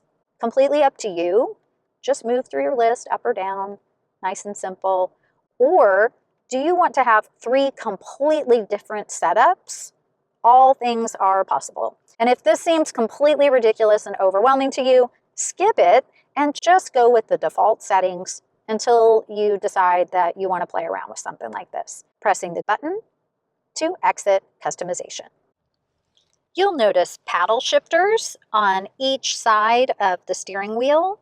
You do need to be in the manual mode to use paddle shifters. Make sure you're in drive and then pull the gear shift straight back. You'll see the M light up for manual mode. You can upshift on the right and downshift on the left. Pulling straight back to manual mode, upshift on the right, downshift on the left. After you've finished using manual mode, when you're ready to go back to automatic drive, you don't need to apply the brake or come to a stop. You can just shift back into drive. Coming back to automatic drive. Coming up, there are two different rear view mirror possibilities on the TX. The standard optical rear view mirror with 3 home link buttons located below and on the left-hand side for garage door or gate operation, and the optional digital rear view mirror. The digital rear view mirror also has an optical mirror built in. When the optical mirror is in use, you're going to see the headrests of the back seats. In order to change to digital view, you'll use this toggle and just toggle forward. When the digital mirror is on, it's using a camera that's mounted against the glass of the back window, and you have an unobstructed view, so you don't have to worry about rear cabin passengers. And to go back to optical, just toggle forward. This mirror housing is pretty heavy. I recommend adjusting the optical mirror first. Once you've adjusted the optical mirror, then toggle forward for the digital view and use the digital rear view mirror settings on the right-hand side. This button is your menu selector button. Just press it and all of the settings become available. Press again to toggle through each different item. Once you've chosen a setting, you can use the left or right arrows to make an adjustment. So we're on brightness. You can raise or lower the view from the lens, pressing the menu button again. You can adjust the view from left to right, so just moving it side to side. And you can tilt the camera view. So it just tilts it a little bit to the right or left. Pressing our menu button again to zoom, use the right button to zoom in, and the left arrow to zoom out. Pressing again, and you can turn off or on the auto dimming feature. Press the menu button again, and you can turn off or on an anti-glare feature. When the anti-glare feature is on, you're going to see that star icon in the top left-hand corner of the digital mirror. Pressing that menu button again, and you can follow home link setup instructions right on screen. Pressing the menu button one last time, you can even change your language selection for the instructions on the digital rear view mirror. If you don't operate those settings buttons for a few seconds, they will time out for you.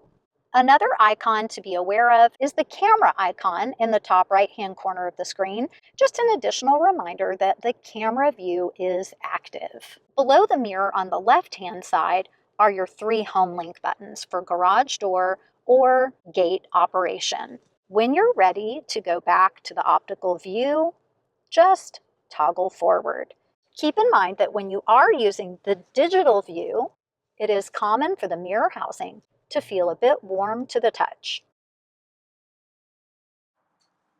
Coming up to the buttons and controls on the ceiling, depending on the model and package that you have. You may have no moonroof or the panorama glass roof. Both versions have a small glasses holder, individual dome lights on each side. Just press to turn them on or off, a button to turn all of the dome lights on and off, and make sure door mode is turned on so that the dome lights will come on when the doors are open. This needs to be flush if you would like the lights to turn on when the doors are open. If the door mode is not activated, this button will stick out slightly. It's a very slight difference. But if your dome lights are not coming on when you open a door, just press that button. And right in the middle, most importantly, is your SOS button for Safety Connect. You do have a complimentary 10-year trial for Safety Connect with your Lexus Interface Connected Services subscriptions. The panorama glass roof adds additional buttons to open and close the shade and operate the moonroof. Operate the shade for the panorama glass roof.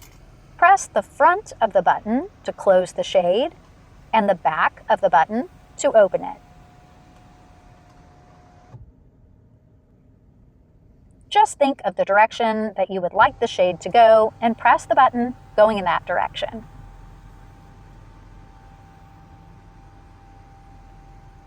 Tilt the moonroof.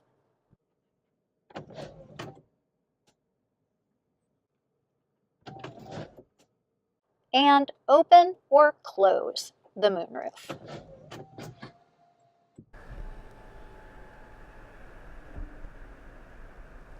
And to close it,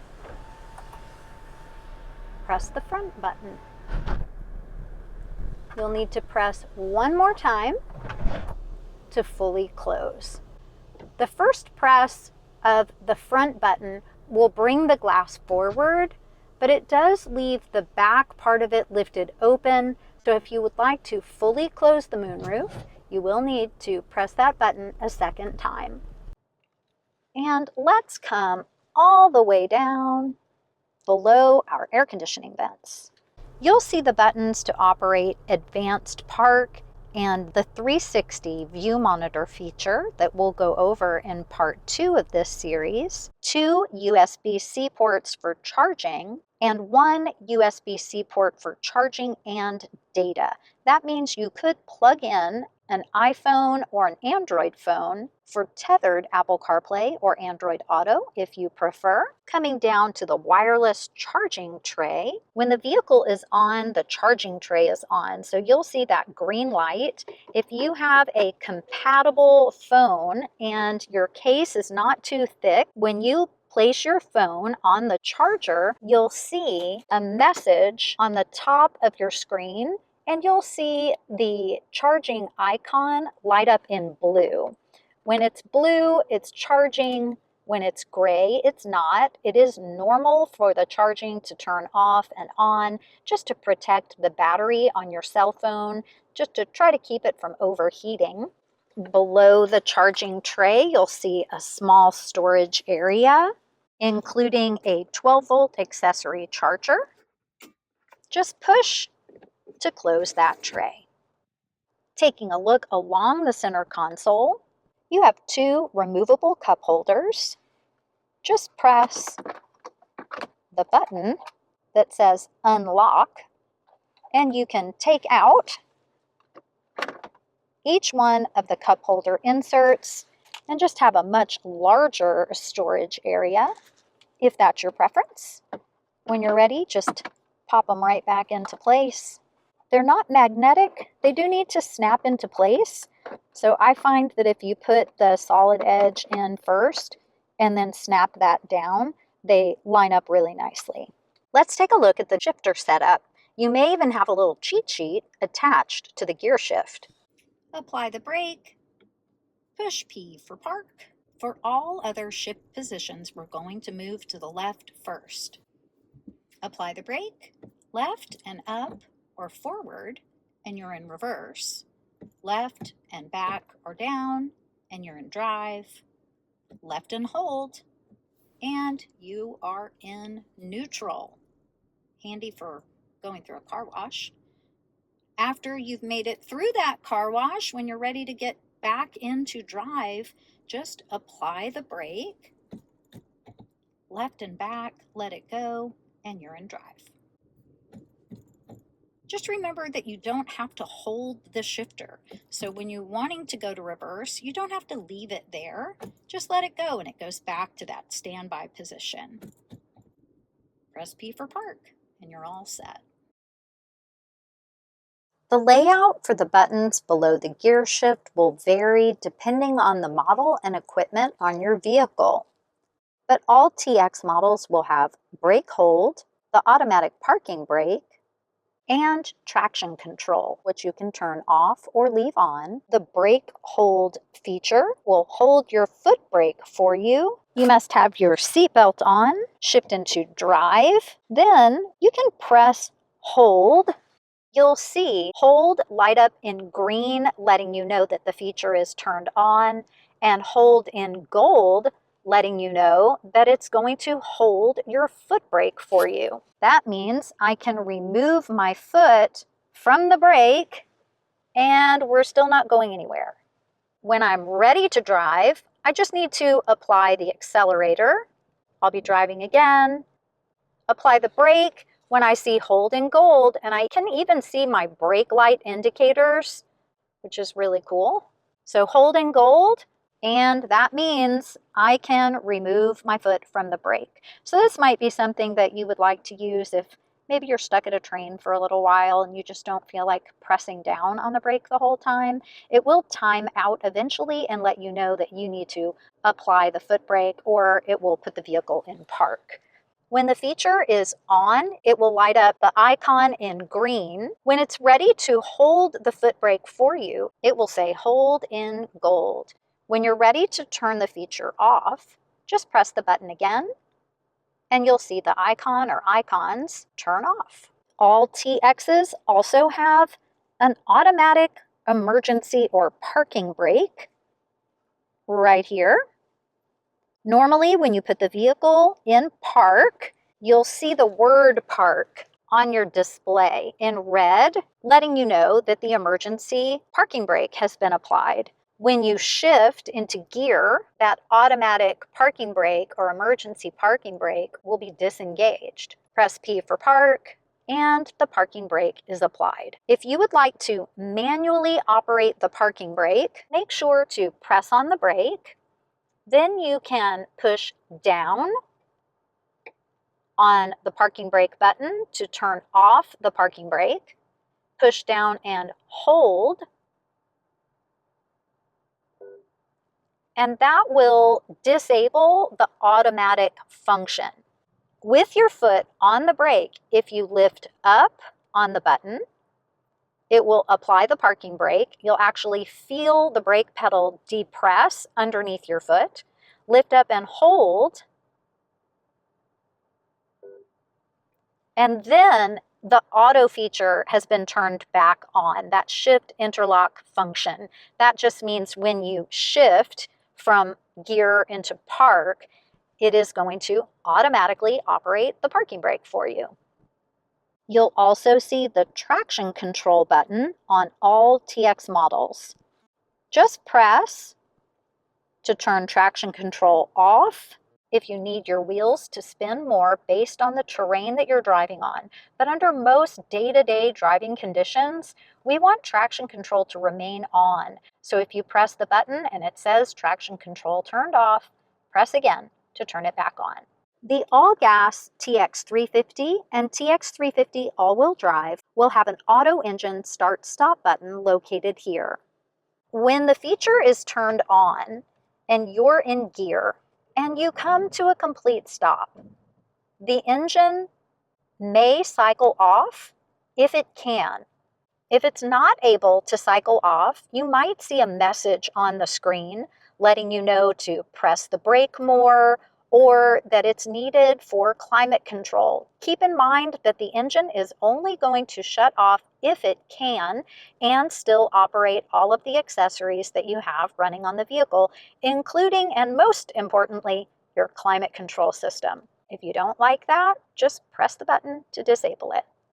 Pressing this button, so it's an A with a circular arrow and the word off. When you've disabled the auto start stop, you will see it light up in orange on the left-hand side.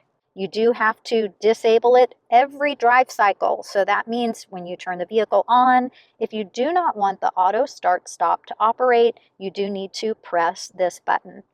If your vehicle is an all-wheel drive TX, you will see the trail mode button that looks kind of like a vehicle out on the trail.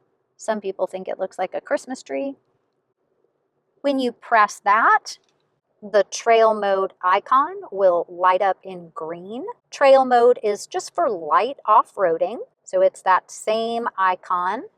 It may appear in a slightly different place depending on the type of multi-information display that you have, but when it's on, you should see the trail mode icon in green somewhere on your instrument panel. Just press again to turn off the trail mode feature.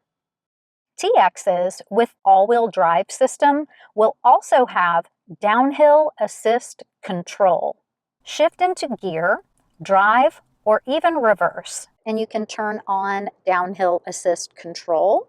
If you're not in gear and you do try to turn the feature on, it's going to come on, but it's not going to be accessible when you are in park. The downhill assist control icon will just flash repeatedly because it can only be used when the vehicle is in gear. So when you are in gear and you press the downhill assist control button, you'll turn the feature on and see the icon light up in green.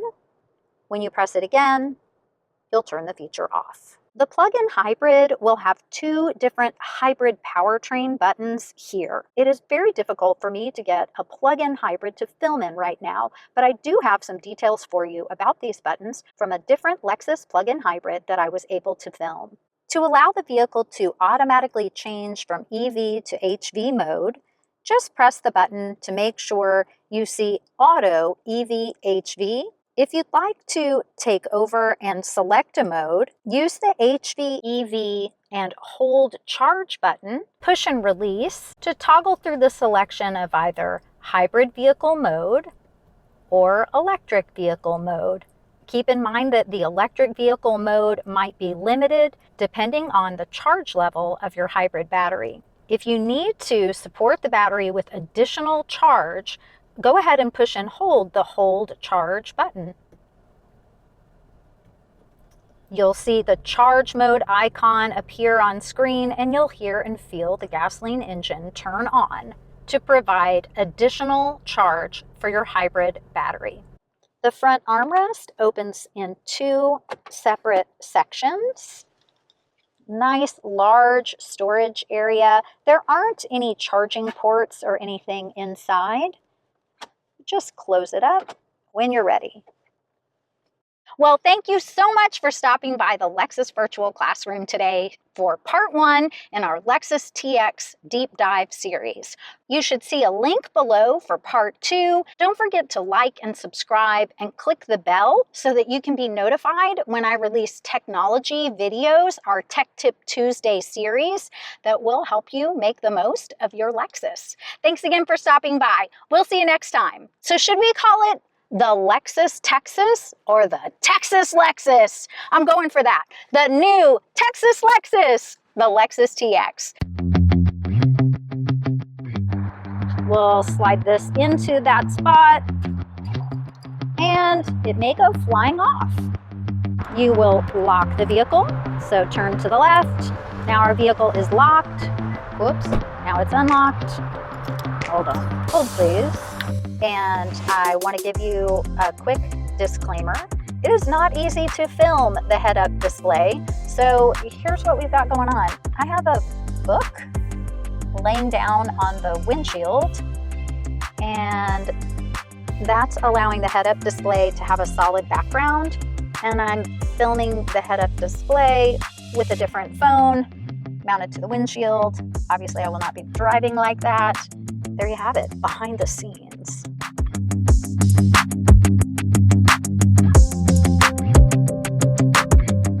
And a huge shout out to all of my friends in the Lexus Inner Circle. Thank you so much for all of your support.